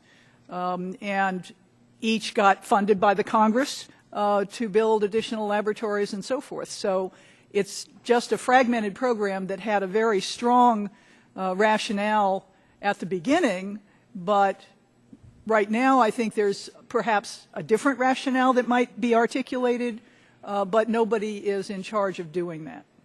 So are there, with this increase in the number of labs and these various missions associated, what would your recommendations be to addressing?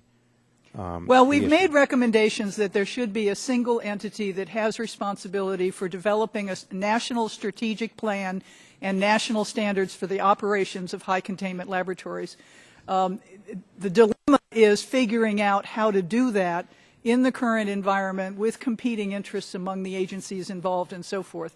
It's there's even a competing interest issue in the Congress, since different committees of the Congress have different jurisdictions over these different agencies. So it's a tough problem to solve, but we think it would be worth spending some time, even at a theoretical strategic level, to begin to address this issue and think through how we would go about doing it in the future. And Dr. Frieden, what are your views here in terms of the growing numbers of these labs and just how to move forward with the activity here in the U.S.? I do think this is a complicated topic for which there's probably not a quick and simple solution, but just logically, the more places work with dangerous pathogens goes on, the more possibility there is of accidents or accidental releases. So ensuring that the work that happens is happening in a safe environment is critical. And the key concept I think we have to apply is risk-benefit. I don't think we can ever guarantee zero risk for some of the things that are done, that we can do everything humanly possible to get that risk as low as possible. But we have to ensure that the benefit is something that's reasonably likely to occur. Thank you. Thank you very much. With that, I yield back, Mr. Chair. Thank you. Now recognize Mr. Griffith for 5 minutes. Thank you, Mr. Chairman. I appreciate that, and appreciate you all being here today to testify to us. Dr. Frieden, if I could get you to turn to tab 5 in the booklet. And as you look at that, there at tab 5, that is the HHS Inspector General report regarding the CDC Roybal facility, which says it was sent to you. Have you seen this before at some point? Front page says it was sent to you. Okay. And then if I could direct you to page 5, and on page 5 it says that the Inspector General's office could not verify that 10 out of 30 sampled approved individuals for select agents had received the required training. And do you see that on that page? Yes. And likewise it says that that select agent inventory records are incomplete, and you also acknowledge that that's on that page? Yes. And then if you go over to page 6, the report says that that agents stored in areas, that there were agents stored in areas not listed in the registration. You see that at the top of the page as well, page 6. Yes. Thank you. And one example given is a scientist found a vial of select agent in a drawer, and another scientist discovered 16 vials stored in an unsecured freezer. Do you see that in that paragraph? Yes. That area, yes. And the report on page 6 also states that there were unauthorized transfers and packages received by unapproved individuals. Now, my concern is this is at the Roybal facility. Weren't these the same kind of violations that then popped up and were found in subsequent inspections by the USDA in 2013 and 2014, and then revealed again in the matter that brings us here today in the anthrax and flu incidents of 2014? Aren't they the same types of problems?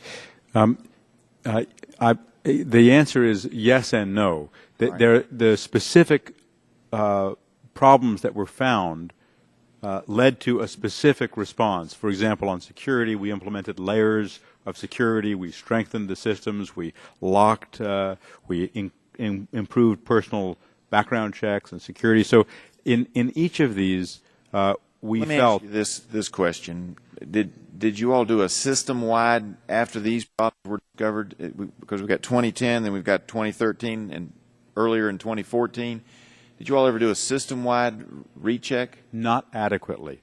Okay. Not adequately. We addressed the specific problems, I believe, with a sincere effort to rectify them, but what we missed was the broader pattern that we are now addressing by strengthening our culture of safety in our labs. All right, and I do appreciate that, and I know that you're having to answer a lot of tough questions, and I appreciate your demeanor here today.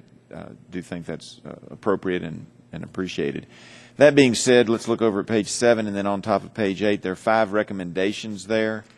If you could read those out loud that take place, and then let me know if they were followed up on. Well, I can shorten this by saying that the key one is the 5th, and the 5th has to do with confirming that materials are inactive before transferring them, and that was specifically what was not done in the anthrax incident. So if we had applied this broadly, this incident would not have happened. The specific, just to give you a sense of it, in 2006, the anthrax, the same laboratory, the Bratt lab, had a pretty similar incident, and that's why we put it, that's why I directed that it be put into our July 11th report. And after that incident, they implemented a standard operating procedure for that particular type of biological material leaving their laboratory. But when they had a different type of biological material leaving the same laboratory, they didn't apply that standard operating procedure that would have inactivated it. So I do think it's the lack of adequate pattern recognition that has led us, until these last few weeks, not to undertake the kind of comprehensive, sweeping change in and improvement in our laboratory safety culture that we're now implementing. Well, I appreciate that. Now, what about the other 4? Number 5 may have been the most important, but could you look at the other 4? The first has to do with physical security measures, and I believe we've taken a number of steps there. There are still steps that we need to do better on in that area, having to do with staff coming in and not swiping in every time. And you've indicated you're going to up training, which was number 3. What about number 2? Yes, I think we've made a great deal of progress on ensuring that only approved individuals are allowed access to select agents, and Mr. Henderson can speak more to that. All right, we've got 20 seconds to do number 4. Inventory is an area where we have done a number of things, but given the recent incident at NIH and the fact that inventory is a flashpoint, we will be reviewing all of our inventory work. It's a massive job to do it right, but we will do that as well. Well, and I appreciate that. The safety of the American public rests in your hands. Thank you, and I yield back. Thank you. Thank you. Now I recognize Ms. Schakowsky for 5 minutes. Thank you, Mr. Chairman, and I want to thank the witnesses. As you can see from the tone of this hearing, there is complete bipartisan concern about what happened here. And what I wanted to concentrate on is not the incidents themselves, but then the response, in particular to the anthrax release. The CDC report described delays in identification of potentially exposed individuals and potentially affected lab rooms, and communication of the possible release of anthrax to all CDC staff that may have been exposed, and that there was no clear lead for response to this incident in the first week. So, you know, I know you've discussed a number of these things, but it's the management piece. Once a problem was discovered, and so I wanted to ask you, Dr. Frieden, what was your response to this finding? This was our finding, and we indicated that when we deal with outside events, and we're currently dealing, for example, with Ebola in West Africa, where we have the largest outbreak ever, we activate our Emergency Operations Center. Or sometimes we'll use the facilities of the Emergency Operations Center to manage our response more effectively. We should have done that the moment we learned of the potential exposure. What that allows us to do is break down a big problem into smaller problems and address them one by one. Communications, employee safety, clinical care, decontamination, scientific evaluation, investigation. And so instead of doing that in a systematic way, it was done unsystematically and not as well as it should have been done. In those first few days, which I remember vividly, we were really focused on the employees who may have been exposed and making sure that they got into care and got on treatment. But it took a while to even identify who those people were. Yes, in the effort to do that, we identified that we didn't have the kind of systems that were needed, or the systems that we had in place weren't used promptly. For example, viewing security camera coverage to see who had come into and left the facilities on time. That wasn't done because one part of the agency didn't know or didn't use those resources. The root cause of that problem was not activating our incident command system. Okay, Dr. Dick, can you elaborate on that finding about response? Yes, I think our findings were very similar to Dr. Frieden's. We had an independent team that came in during there was still ongoing investigation by CDC and their staff, and our select agent group was interviewing employees and workers from the various sections that were responding to this. We found very similar findings to those that he just indicated. Okay. You know, I wanted to follow up for a second on what the chairman was saying about the possibility of even stealing something that is a threat. You know, in the smallpox incident, it turned out that the vials were discovered at NIH, but they could have been somewhere else. Nobody seemed to know, and that's really disturbing too. That, you know, who knows? Somebody could have taken them out. I mean, so I'm not sure when you say that nothing has been stolen, that it also says that nothing could have been stolen. You want to respond to that, Dr. Frieden? Well, we have taken a number of steps to strengthen the security aspects of select agent registration. Those steps include suitability assessments for all people who work with Tier 1 agents. They include looking at cybersecurity issues and personal reliability, ongoing access of personnel who have access to Tier 1 agents, increased physical security standards, incident response plans, and ongoing training. So I do think that the concern for theft is real.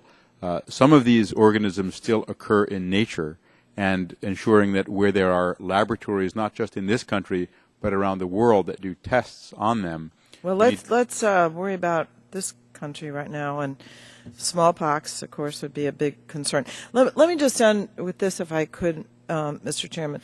Whenever I hear the word culture and a cultural problem, I know we have a real challenge on our hands.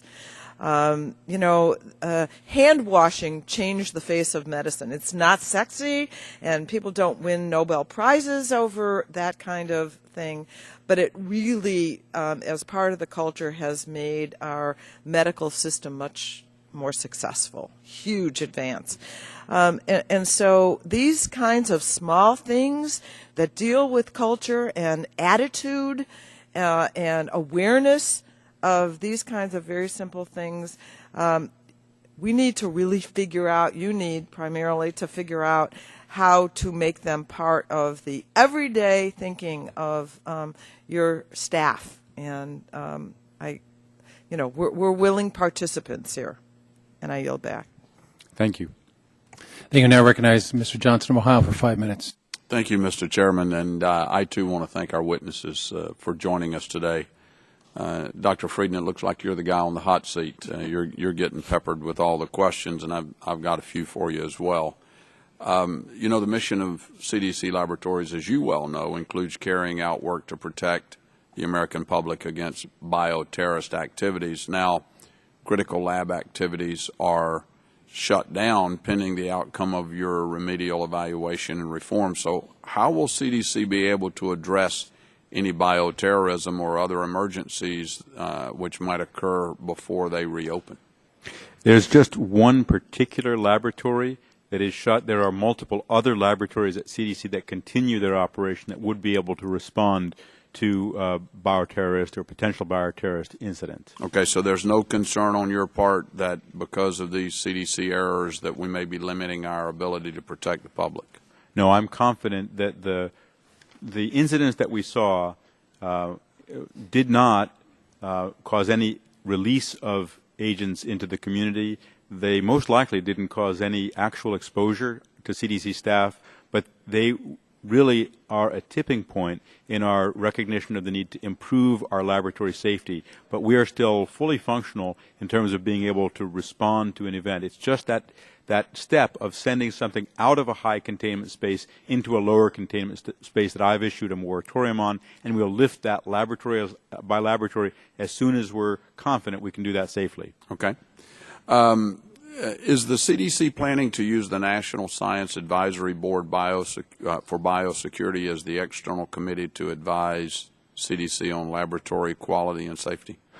What I intend to do is to invite an external advisory group specific to look at CDC and specific to tell us every way they think we can do better. Well, what about the National Science Advisory Board for Biosecurity? Are you going to be using them? That is not our current plan, to the best of my understanding. Okay, because NIH on Sunday purged almost half of the members from that board, and I was inquisitive about whether you knew about this, why the administration took this action, and whether or not NIH consulted. Do you use that advisory board for anything? I would have to get back to you on our particular. It's primarily managed by NIH, so I would have to defer to them for the management of that group. All right. Well, that's good. That eliminates one question for you then. For Dr. Dick, in light of the anthrax incident investigation APHIS recently completed, do you think that prior inspections of CDC laboratories were sufficient? I do. Okay. Well, given the fact that select agents were stored in undesignated places, shouldn't such problems have come to light fully as a result of prior inspections? Yeah, I think the important thing to recognize is that when we review their protocols, the protocols were in place.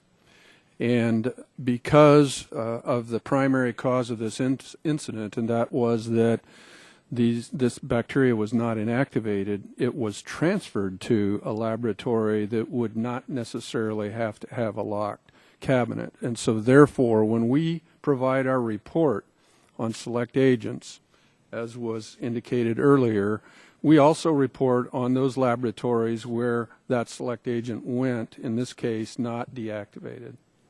Okay. All right. Well, that concludes my questions. Mr. Chairman, I yield back the balance of my time. Thank you. I now recognize Mr. Long for 5 minutes. Thank you, Mr. Chairman. Dr. Frieden, are you familiar with this picture? I certainly am. Well, I'm going to turn 59 years old in less than a month. And this vial is dated 17 months before I was born. And apparently it was located in a cooler where? On the NIH campus. Last week. A little over that. And recent? Yes. Recently. So this vial of smallpox that's older than I am had been in a cooler, am I given to understand, in one location? I can't even imagine a cooler running for 60 years, 61 years. My understanding is that it was a walk-in cold room that was used for storage. And someone walked in and discovered the smallpox. What happened was that laboratory, as I understand it, was transitioned from NIH to FDA many years ago, when FDA took over some of those functions. FDA is moving into its new facilities. In the course of moving, it was doing a complete inventory of everything in its facility, and the workers there discovered a large box that had this vial and others in it. These are workers like moving workers? No, these are like scientists? laboratory scientists. Lab workers. Laboratory scientists. Okay. Yes. Well, recently there was a case of someone that wanted to remove information from the NSA, and he got in a position to do that. And with a $1,500 thumb drive, he was able to take all kinds of severe government secrets with him out of his position he had worked into. Does it bother you at all that people could, if they had cruelty, meanness in mind, that they could not get into a cooler like this and take a 61-year-old vial of smallpox? We're certainly concerned that smallpox, which should not have been there, was there for many years. And we want to ensure that on our campus, and NIH is looking at their campus, and FDA at theirs, there are not other examples of collections, because this was a collection of organisms that are in place and in places where they shouldn't be. This particular box was clearly created by a scientist who was very experienced, or a group of scientists. The materials were essentially freeze-dried, or lyophilized is the scientific term for it, and then sealed in that ampule that you held up the picture of. And that was done before smallpox eradication was undertaken. So it was not done with malicious intent. It was done just to preserve something for future. No, I know that, but Yeah. just the fact that this could lay around for Sure. 61 years, I can't even conceive of that thought. But let me take you to a press conference last Friday, now that we've moved from 61 plus years ago. At a press conference last Friday, you indicated that the CDC does research to figure out how better to treat people if they're exposed and prevent it if they're exposed, and how better to prevent it through vaccination. You also stated the fact that anthrax continues to occur in nature, that anthrax has been used as a weapon. My question is this: how many CDC laboratory workers received the FDA-licensed anthrax vaccine prior to the anthrax incident last month as recommended by the CDC, its Advisory Committee on Immunization Practices Committee for Lab Workers, since 2002? I would have to get back to you on the exact number, but we offer anthrax vaccine to anyone for whom anthrax vaccine is indicated. We don't require people to get vaccinated, but we offer it to anyone who might be exposed through their laboratory or epidemiologic work. So you think that's a pretty active program? You would. Oh, yes. Do you have any idea how many? I know you say you have to get back to me, which is fine if you will. I appreciate it. I'd have to get back to you. Okay, because it's it's reported that you told Reuters on June 30th the fact that anthrax exposure was even a concern, or that it might have happened, is unacceptable. Employees should never have to be concerned about the safety from preventable exposures. And as you note, to date, more than 12 million doses of Anthrax, the FDA-licensed anthrax vaccine, have been administered to more than 3 million individuals. So if you can get back to me with that, I would appreciate it. I will. And with that, Mr. Chairman, I yield back. Thank you. Now recognize Ms. Elmers of North Carolina for 5 minutes. Thank you, Mr. Chairman, and thank you to our panel. This is a very good discussion, and I appreciate your candid responses. I think that at this point, the most important thing that we all can do is get to the bottom of it and correct the issues at hand so that these things don't happen again. I did want to clarify something. Dr.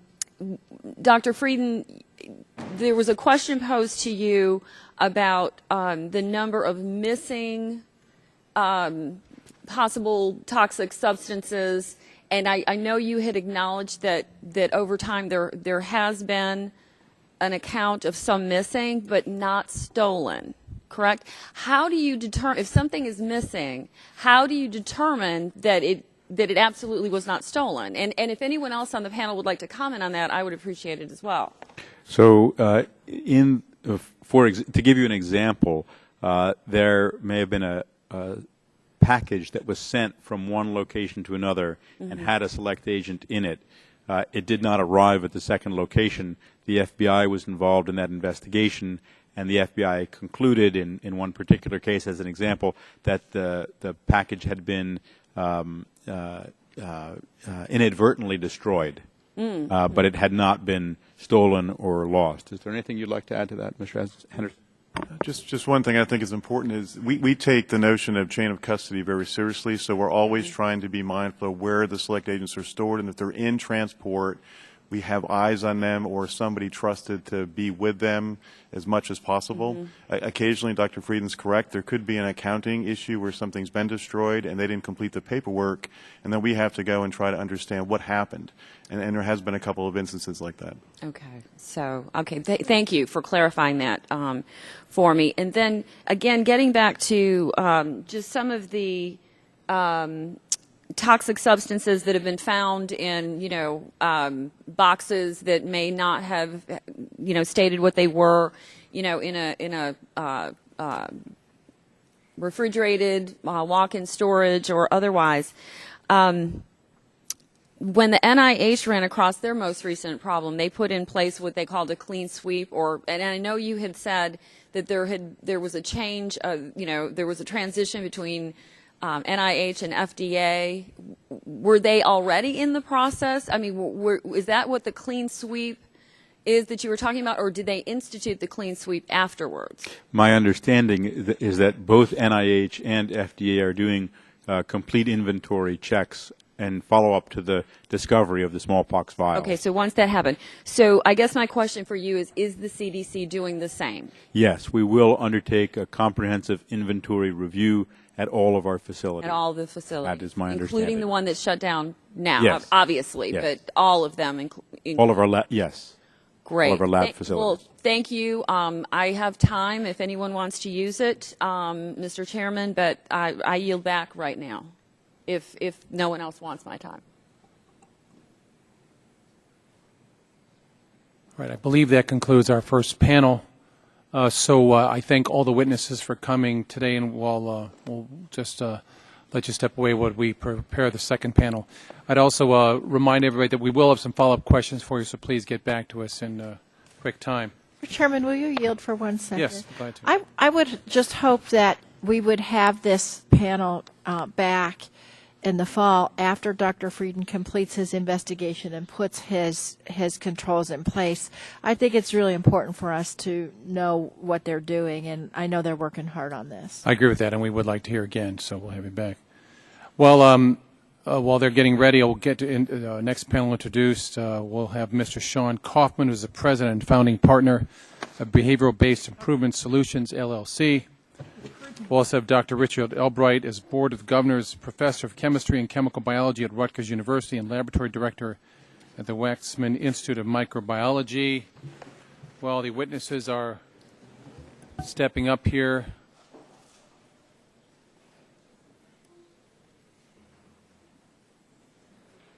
I will be swearing them in.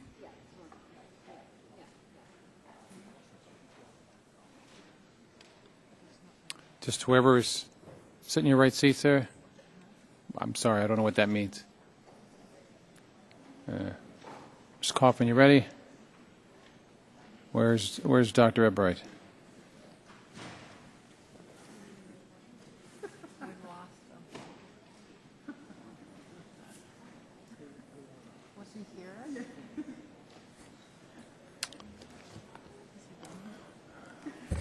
The witness is AWOL, I guess. Well, was he here? Was he checked in? I don't know.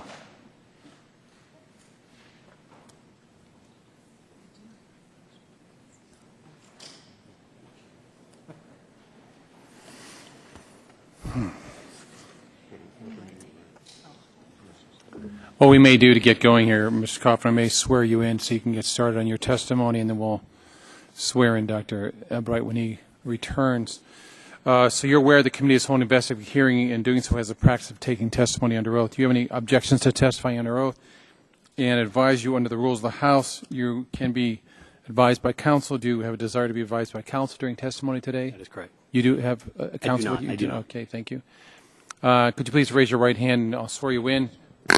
Do you swear the testimony you're about to give is the truth, the whole truth, and nothing but the truth? I do. Thank you very much. You are under oath, subject to the penalties set forth in Title 18, Section 1001 of the United States Code. You may now give a 5-minute written summary of 5-minute summary of your written statement. Go ahead. Fantastic. Thank you, Chairman Murphy, Ranking Member DeGette, and the members of the subcommittee. Thank you for the opportunity to be here to testify on the Centers for Disease Control and Prevention Anthrax laboratory incident. Let me begin by commending the CDC, specifically the actions taken to protect the workforce and inform the general public during this very serious issue.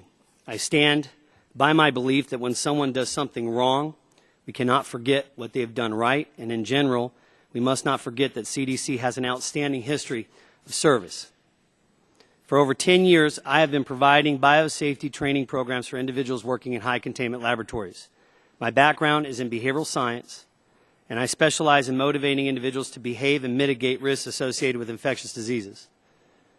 There are 3 main challenges we face when doing scientific research: the agent, the people working with the agent, and the organization where the work is being done. The first challenge of working safely with infectious agents has been, for decades, and can be appropriately mitigated. Effective engineering controls, personal protective equipment, and standard operating procedures are already in place. However, it is important to recognize that one person and one error, whether it's unintentional or intentional, can negate all these controls in an instant. This leads me to the second challenge we face when looking at safe science, and that is the people working with the agent. Human risk factors such as risk perceptions, attitudes, behavior, complacency, outrage, apathy, and perceived mastery must be addressed to sustain optimal performance of the scientific workforce. We must accept and learn from and control for human error in the laboratory environment. In other words, we must stop focusing on the who and start focusing on the why, how, and what went wrong, passing no judgment other than we are all human, which would lead to solutions minimizing further human error. Our final and greatest challenge is the existing social norms or safety culture within an organization. Let me repeat myself. The greatest challenge we face specific to safe science is not the agent, it is not the worker, it is the culture of the organization. The culture of an organization permits norms to be developed, and it is within these norms that behavior is either deemed acceptable or unacceptable. As a former proud CDC employee, I am very, very disappointed by what I am hearing. It has been and remains very clear that this issue is a systemic one or an organizational issue rather than an issue of a laboratory director and 2 scientists. I have become irritated by the unnecessary finger-pointing and statements surrounding disciplinary actions of scientists who worked in parallel with the culture of the organization and made an unintentional error. The incident highlights the need for scientific protocols to be reviewed and verified, ensuring they work and they can be done by those working in the laboratory. This incident highlights the need to ensure those protocols are followed, and if they are not, consequences aimed at minimizing future failures are immediately applied. This incident calls for more evidence-based biosafety research to determine what specifically works and minimize risks associated with the challenges that we face, which again are the agent, the people, and the organization. In the years I've been doing training, I have been forced to speak a common language around the world. No matter where you are in the United States of America or around the world, people can relate to the concept of neighborhood, house, and family. I have used a home sweet home approach for establishing a healthy culture in my laboratory trainings. Please consider this analogy. A laboratory is a home. The scientists working within the laboratory are a family. The scientific protocols are the house rules. If one member of the family breaks the house rules, it puts the whole family at risk. If breaking the rules is not addressed, the whole house is at risk and begins to affect other houses in the neighborhood. Let me clarify. If scientists don't follow their house rules, it impacts other laboratories within the organization. CDC is a neighborhood that houses hundreds of houses, or actually has hundreds of labs. If the neighborhood does not establish a set of ground rules for all the houses, then each house begins to do their own thing, and inevitably the neighborhood is at risk. Building a culture of safety starts with establishing a commitment to the residents, or the scientists, of that neighborhood or that organization. We don't banish family members for unintentional errors. We encourage homeowners or lab directors to come together and find solutions. We establish consequences for neighborhood members, scientists who blatantly choose to break neighborhood rules. We support each other, especially when unintentional accidents occur. We talk about incidents, not hide them, so the whole neighborhood learns and grows from them. We recognize that together we are safer. This commitment is contagious and spreads to homes throughout the neighborhood, and that includes laboratories throughout an organization. This is just the start of culture change, folks. The seed we plant today is what we will reap 5 years from now. Somewhere out there may be a scientist or an organization who finds something unexpected in a freezer, or as a human being makes an unintentional error. A choice has to be made. Do I report this or not? I ask this committee facilitate a process which encourages organizations to report incidents and accidents rather than punishing them for doing so. CDC remains a national treasure, and the United States of America remains a land of opportunity for scientists and biological research. Placing untested mandates as a result of this incident on scientists and institutions of research may not only push science and innovation outside of infectious disease research, but worse, it could shift it to other regions of the world. I ask this committee to continue to take leadership role while considering the implications of this hearing and future legislation. I look forward to your questions. Thank you, Mr. Coffin. Dr. Ipper, you weren't available when I swore, so I'm going to have to swear you in, but first ask you, when we're doing an investigative hearing, we take testimony under oath. Do you have any objections to testifying under oath? And the chair always advises you, under the rules of the House and rules of the committee, you are entitled to be advised by counsel. Do you desire to be advised by counsel today? In that case, would you please rise and raise your right hand? I'll swear you in. You swear the testimony you're about to give is the truth, the whole truth, and nothing but the truth? Thank you. You're now under oath and subject to the penalties set forth in Title 18, Section 1001 of the United States Code. You may now give a 5-minute verbal summary of your written statement. Mr. Chairman, members of the committee, thank you for inviting me to discuss the 2014 CDC anthrax incident and its implications. I am Board of Governors Professor of Chemistry and Chemical Biology at Rutgers University and Laboratory Director at the Waxman Institute of Microbiology. I will discuss 3 topics. First, the 2014 CDC anthrax incident. Second, broader biosafety and biosecurity issues in CDC bioweapons agents laboratories, also known as select agent laboratories. And 3, broader biosafety and biosecurity issues at the more than 1,000 other government, academic, and corporate select agent laboratories across the U.S. that are regulated by the CDC. My assessments are based on information in published CDC, HHS OIG, USDA OIG, and GAO documents, published press reports, and on my knowledge of biosafety and biosecurity standards for work with bacterial pathogens. I turn first to the 2014 CDC anthrax incident. I note that the 2014 CDC anthrax incident did not involve one violation in one laboratory, but instead involved an entire series of violations. The 2014 CDC anthrax incident involved multiple violations of biosafety and biosecurity recommendations in each of 3 different CDC laboratories. There were at least 7 distinct violations in total. Had any of 3 violations in one CDC laboratory not occurred, the incident would not have occurred. Had any of 4 violations in 2 other CDC laboratories not occurred, the impact of the incident would have been mitigated.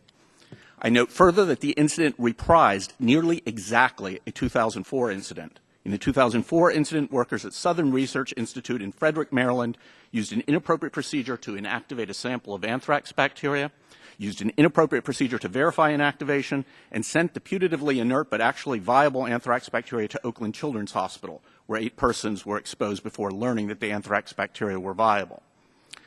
The CDC, as the agency with regulatory responsibility for select agent work relevant to human health, investigated the 2004 Oakland anthrax incident, and in 2005 issued a report on the incident.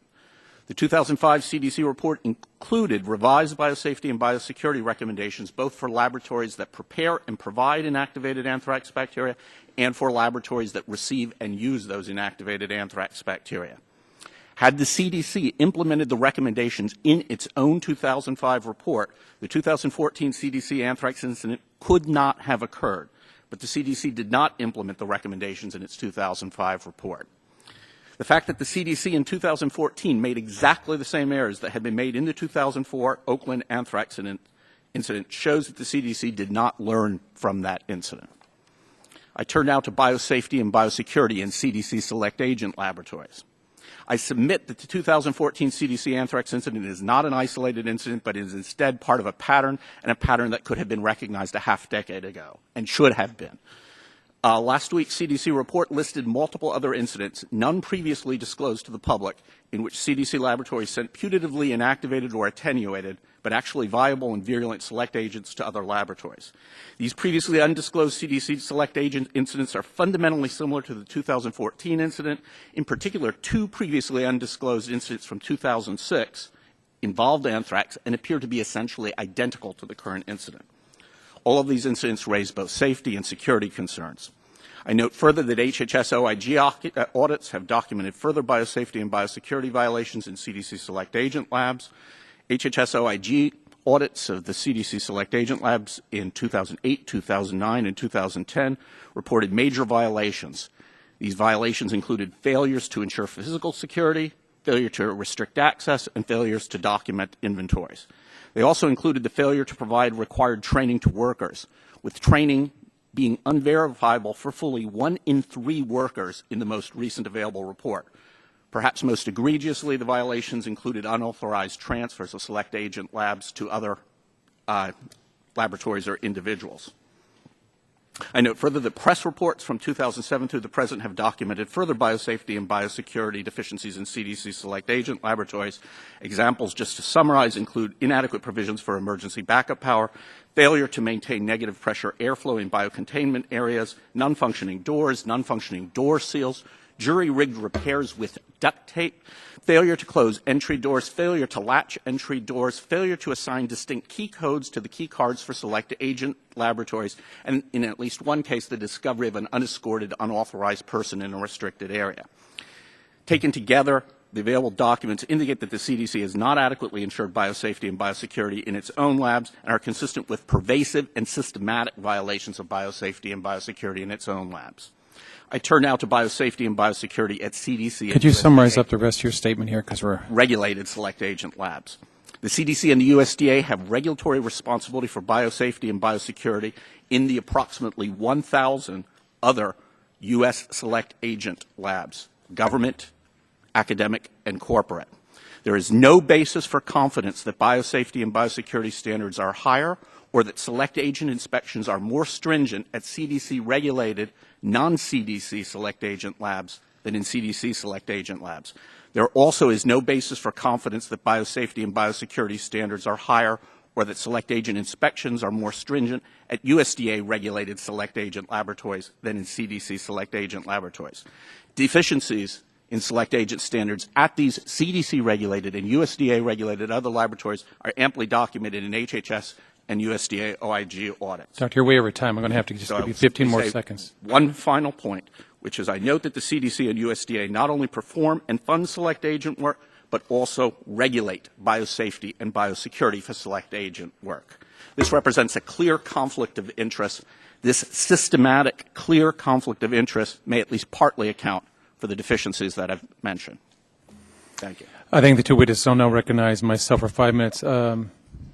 Mr. Kaufman, you specialize in the area of behavior and behavior change along those lines.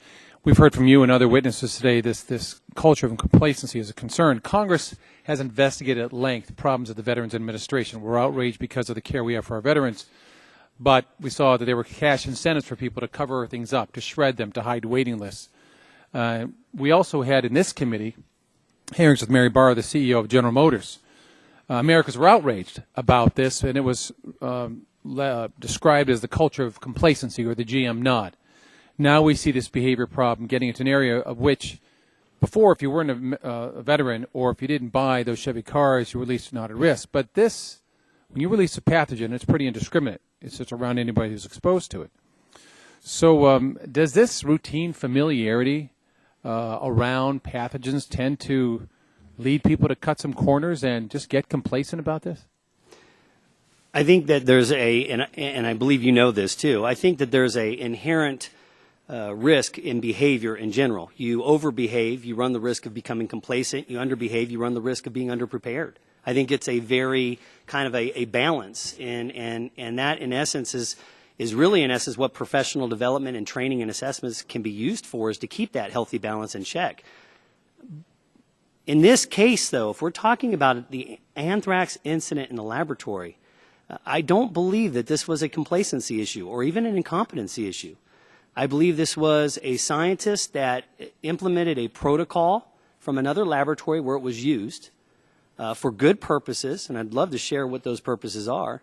And unfortunately, there was no process to vet that protocol. And so when it was adapted from one laboratory to another, the inactivation time it takes to kill one agent versus another is a lot more with the spore-forming BA or Bacillus anthracis than it was with the Brucella. But when we heard some of the things that Dr. Ebright was just saying too, the way the doors were handled, that we've heard about people being in an area that was not authorized to be there, that a key was left in a refrigerator. It seems to me there's several other elements here where rules are in place, and people are just downright sloppy. Yeah, Chairman Murphy, I think the things that you were saying are very true, and they actually must be addressed and concerned, but I think they also have to be put into perspective. You know, this key in a freezer is almost like, and you used a loaded gun or a gun earlier in the session, it's almost like saying that I have a house, and inside my house I have a gun, and my house has a door with locks, and it also has a house alarm, and upstairs in the master bedroom is hidden a safe, and inside that safe is a gun with a trigger lock that has a key in it. But that's not the case here. If a key was left in the refrigerator, if people can come into that area too, if people were all piggybacking on each other's card here, those are violations of rules. Chairman Murphy, like I said, I'm not going to argue the fact that it's a problem, because it is. But I'm discussing the perspective, and I'm telling you, I've seen those refrigerators. They are not common practice refrigerators that people just go walking by. These refrigerators are in places where you actually have to have access. I came in as a civilian. I'm not related to CDC. I've been to the laboratory. I've seen these freezers. They're not. Well, but the issue is how people behaved. You know, we're not the object there, and that's a question I had for Dr. Frieden before, is should someone be required to use their actual card? So only certain persons can get in who have the authorization. It records when they were in there. And in some cases with the deadly pathogens require two keys, Absolutely. two sets of eyes on that. Absolutely. But part of this too, I'm not clear on what you're saying, Mr. Kaufman. I want to be clear on that in some cases, are you making excuses for the persons and saying there wasn't enough things were in protocol? I'm not sure what you're saying. No, sir. I'm not making excuses. What I am saying is that there's a healthy respect for what truly is going on here, and I think we have to look at the spectrum.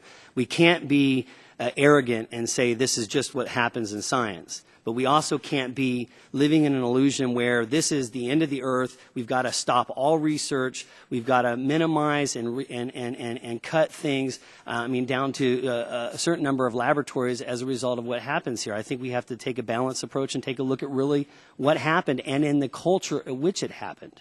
That's what I'm saying. Dr. Ebright, you concur? I disagree. Can you please explain? So these are problems of individuals, but they're problems of individuals acting in a context. That context has two components. The one is the laboratory culture. And we've talked several times, or heard several times today, about a culture of lax attitude toward safety. That is part of the problem. We've also heard several times today about researchers becoming inured to working with dangerous or hazardous materials. That is part of the problem. What hasn't been mentioned before with respect to culture is hubris. And hubris is fundamentally part of the problem here. A sense of the scientist that he or she should be able to proceed without restriction and without management. So these are all issues with the culture. But in addition to that culture, you have an institutional structure. You have institutional management, and then you have the oversight of that institution. I think these are even bigger problems that are even more significantly responsible for the issues that I described. I mentioned the fact that CDC and USDA regulate their own biosafety and biosecurity. They perform the work, they fund the work. That's an inherent conflict of interest. Until that regulatory responsibility is moved out of those two agencies and out of any agency that performs select agent research and funds select agent research, I believe you can predict with high confidence that the same types of problems, the same patterns, and the same cultures will remain in place in CDC labs, in USDA labs, and in the approximately 1,000 other labs they regulate. Thank you. My time is way over. I'm going to now recognize Ms. DeGette for 5 minutes. Thank you, Mr. Chairman. I'll follow up on your questions.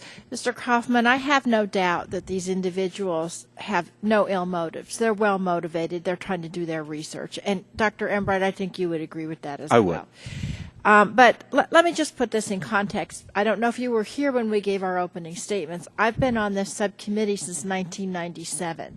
And I've got to tell you that the reason why we're so concerned here is because this kind of practice keeps happening over and over again. It's not just one isolated incident.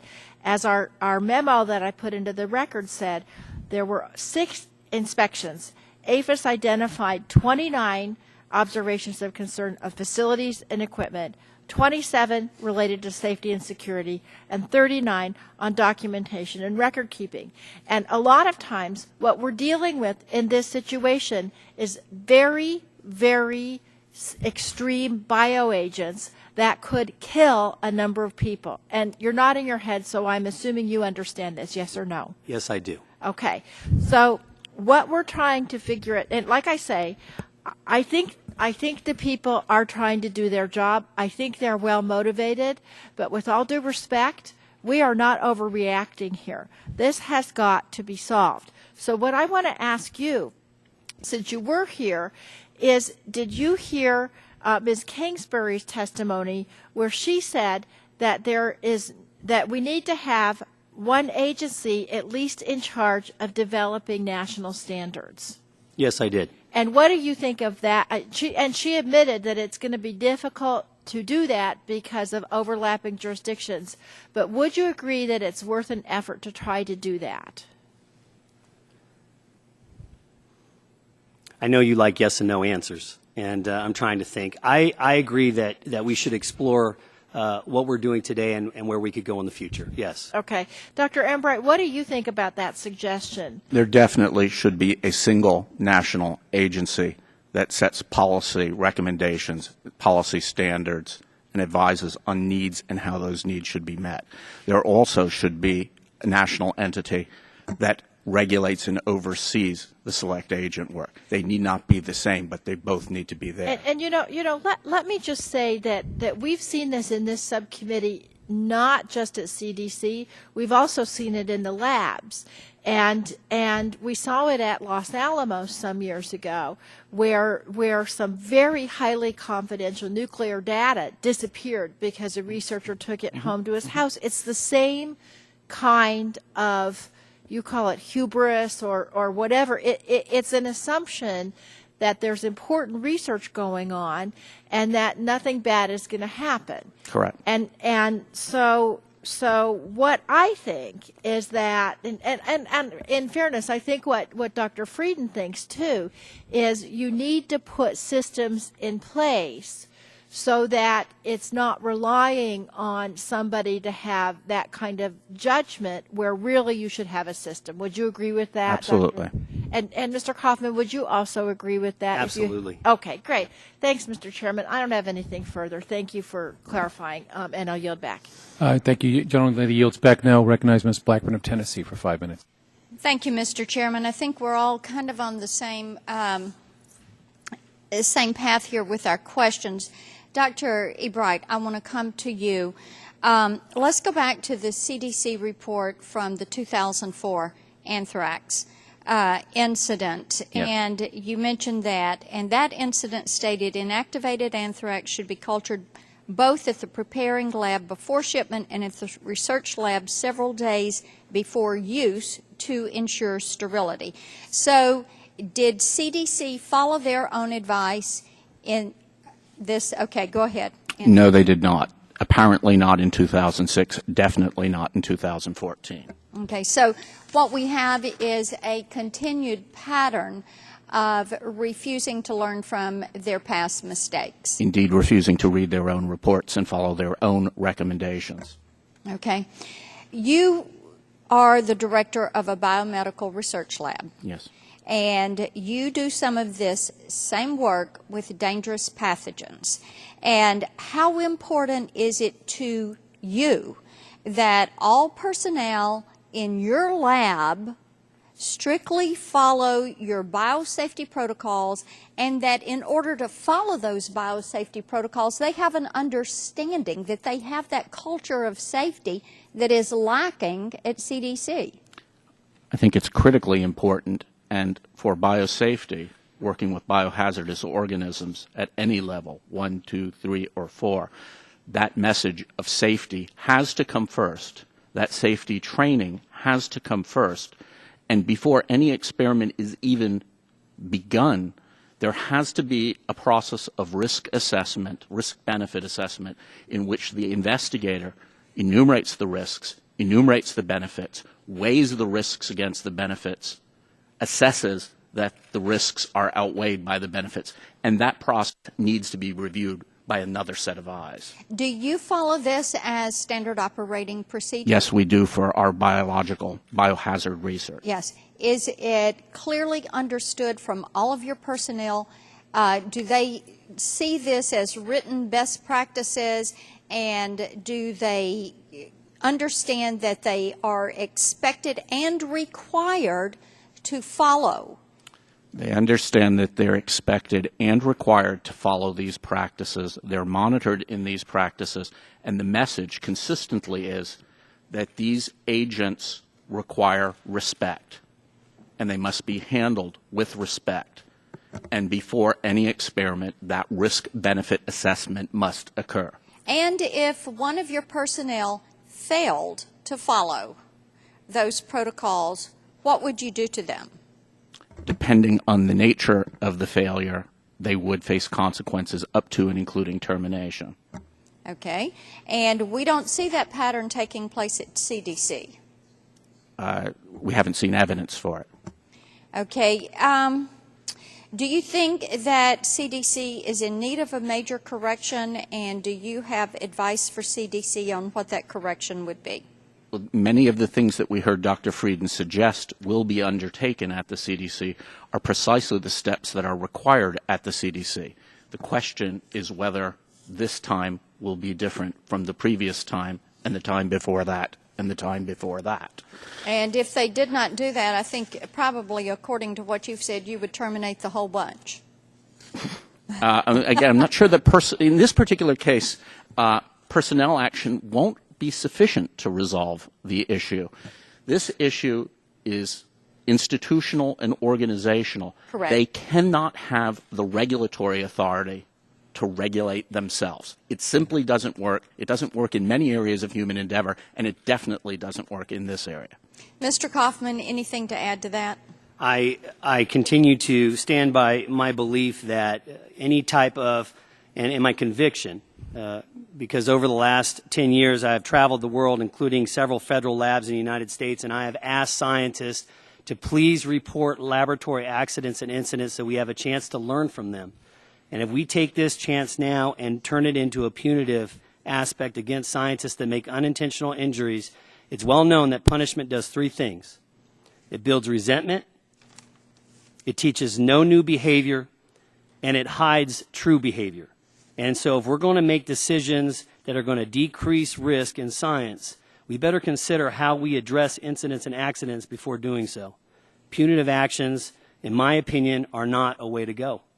Certainly not against a scientist that unintentionally makes a mistake. If a scientist willingly, and there are scientists that do that, go against SOPs, that's a completely different job issue than a scientist that is doing their job within a culture and does not go outside of the SOP that's provided to them. Thank you. Mr. Chairman, I yield back. I got a comment on that, Mr. Kaufman. It builds resentment. You got to be kidding me. You telling me these people with PhDs do not understand that anthrax is dangerous? Are you kidding me? They need more training? You make in your statement the CDC anthrax lab incident was also a result of training failure? Biosafety training for scientists working with high containment facilities consists of multiple phases, blah, blah, blah. Are you kidding me? Are you making excuses for these scientists? If they don't understand that anthrax is used for a weapon, its spores can kill people, it killed people and harmed people at the U.S. Capitol, then they shouldn't be working there. And it sounds like you're saying they need more training. Boo-hoo. This is a bad situation. And I don't think you understand the seriousness of this, and it sounds like you're making excuses. Look at this. Washington Post, today's cartoon. You think the employees at CDC are proud of this? Ha, ha, ha. It's funny. No, it's not. This is tragic. It could have been lethal for people. And I hear you telling Ms. Blackburn that we're going to build resentment. Oh, I'm sorry. I don't buy that at all. May I comment? Thank you. Thank you, Chairman Murphy. I, again, am not defending what's going on with CDC. In fact, I've said that I'm disappointed, even as a former CDC. Disappointed is not the right word. You should find this to be abhorrent. Any words other than yes or no, was it wrong or not wrong? We can make excuses for, Mary Barra sat here from GM and she said this was wrong. There's no question about it. Dr. Frieden said this was wrong. There's no gray zone in this. I don't get it. I'll let you respond to that. I appreciate that. I know the individuals involved, and when I say training is needed and training is a solution, there are several phases of training, and on-the-job specific training, which includes SOP verification, is needed for scientists, which have been mentioned in previous panel aspects as well. I'm not making light of this situation. I'm not making light of this situation at all. I'm simply saying that if we choose to punish people who come forward when they make a mistake. That's different. I'm not talking about That's punishment. what I'm saying. People, that's different. We want people to be willing to do that. Thank you. That's But what I I'm thought that you were saying here, and I think it is in your statements here too, they need more training. They need You don't need on-the-job training specific to know that this is bad. When you put anthrax in a Ziploc bag or any other pathogen, you don't need training to know that. So I've gone over. I want Mr. Griffith, you're recognized. That is subjective. Well, and I guess my concern is that what we have here is a series of reports that Dr. Ebright has brought out, some of the questioning that I did and others did earlier. We've had a series of reports that date back a good period of time, and yet the changes haven't been made, and so it's a concern. A mistake is one thing. Having a standard operating procedure which is so flawed that you have repeated mistakes is something that I have to agree with the chairman on. That's our problem. And I agree with you, Mr. Kaufman, you don't want to punish somebody who merely makes a mistake. You want them to come forward as quickly as possible and let's fix it. But you got to stop the same mistake happening over and over again. Dr. Ebright, how do we make these reforms happen this time? How do we do that? Because while CDC has to protect the American public from anthrax and other things, our job is to do oversight and make sure that they're doing their job. So how do we make it happen? I think the two steps that Congress and the administration could follow to reduce the probability that this happens again in CDC's own labs and in the labs that CDC and USDA regulate outside those facilities. The two most important steps are first to reduce the number of select agent laboratories. The number of select agent personnel, the volume of select agent research increased by a factor of 20 to 40 over the last decade. That volume of registered individuals, that volume of activity needs to be rolled back to close to the level where it was at the beginning of that increase. That would represent taking the current 1,000 or more than 1,000 select agent labs in the U.S. and reducing it to 50. All right, now let me ask you a question real quick. High containment, select agent, are those interchangeable terms or are they different? They're very close to interchangeable. Okay. Most select agent research, particularly most research of consequence, is done at biosafety level 3. Biosafety levels 3 and 4 are considered high-level containment. So your first recommendation is let's squeeze it back down to 50 instead of 1,000 of these select agent. Roughly, the increase was a factor of 20 to 40. I would recommend we roll back a factor of 20 to a factor of 40. 1,000 divided by 20 is 50. Okay. 1,000 divided by 40 is 25. All right. So that, I believe, is the single easiest, single fastest, and certainly most economical approach. And you to had a resolve second because obviously okay. time Last somewhat one limited. is independent entity that carries out the regulation and oversight of biosafety and biosecurity in those labs. Not an agency that performs the work, not an agency that funds the work. Okay. Now, you've said we need to scale back, but let me ask you, why has there been an expansion? And the phrasing that I have is the high containment laboratories. You said they're close. Why has there been such a great expansion? So it was in large measure, essentially in whole, a response to the 2001 anthrax mailings. At the time of the 2001 anthrax mailings, it was understandable because it was expected here and elsewhere that the U.S. was under attack with a biological weapon from a foreign source. It was expected that biology would be put on a mobilization footing to address this threat. we expanded by a factor of 20 to 40. Now, more than a decade later, more than a decade after it has become absolutely clear that the 2001 anthrax mailings did not come from a foreign source, and after it has become clear that the investigation believes it came from within the U.S. biodefense establishment, we have the strange situation that we have expanded that establishment by a factor of 20 to 40 without reason and without reassessment. And the risks are self-evident? Is that The risks follow mathematically. When you increase the number of personnel by a factor of 20 to 40, particularly when you recruit people without prior experience, new to the field, you increase risks, and you increase those risks by a factor of 20 to 40 or more. On those points, Mr. Kaufman, are you in agreement that we need to scale it back some? I am not. I agree with GAO. I think that it's there's not enough information to make the decision to either back off or go up. We don't have a baseline. And I also would like to say that high containment laboratories are not built, the capacity of high containment laboratories are not built for the threats we just see today. They're built for the threats that we don't see coming around the corner tomorrow. What about, let me switch gears and go and ask about the research implications or the implications from research of re-engineering pathogens, such as the experiments by University of Wisconsin scientists that generated a virus similar to the 1918 influenza outbreak that killed tens of thousands, maybe hundreds of thousands worldwide, and others ways to make H5N1 avian flu virus more contagious than ferrets. I mean, is this part of the expansion, or is this? This is part of the expansion. Right. This is work that is funded as biodefense research, and this is a prime example of the culture of hubris.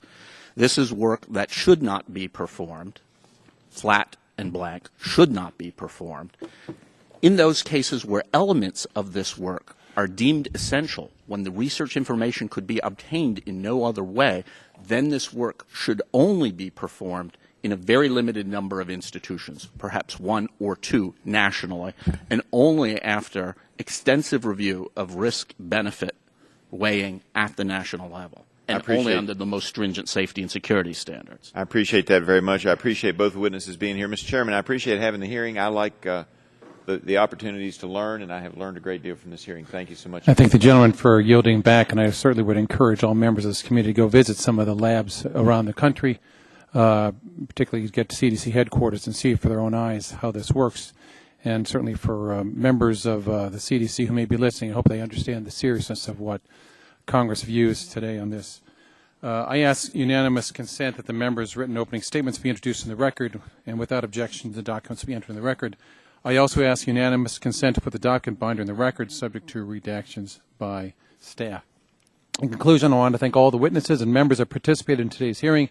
Remind members they have 10 business days to submit questions for the record, and I ask that all the witnesses agree to respond promptly to the questions. Thank you very much. And with that, this hearing is adjourned.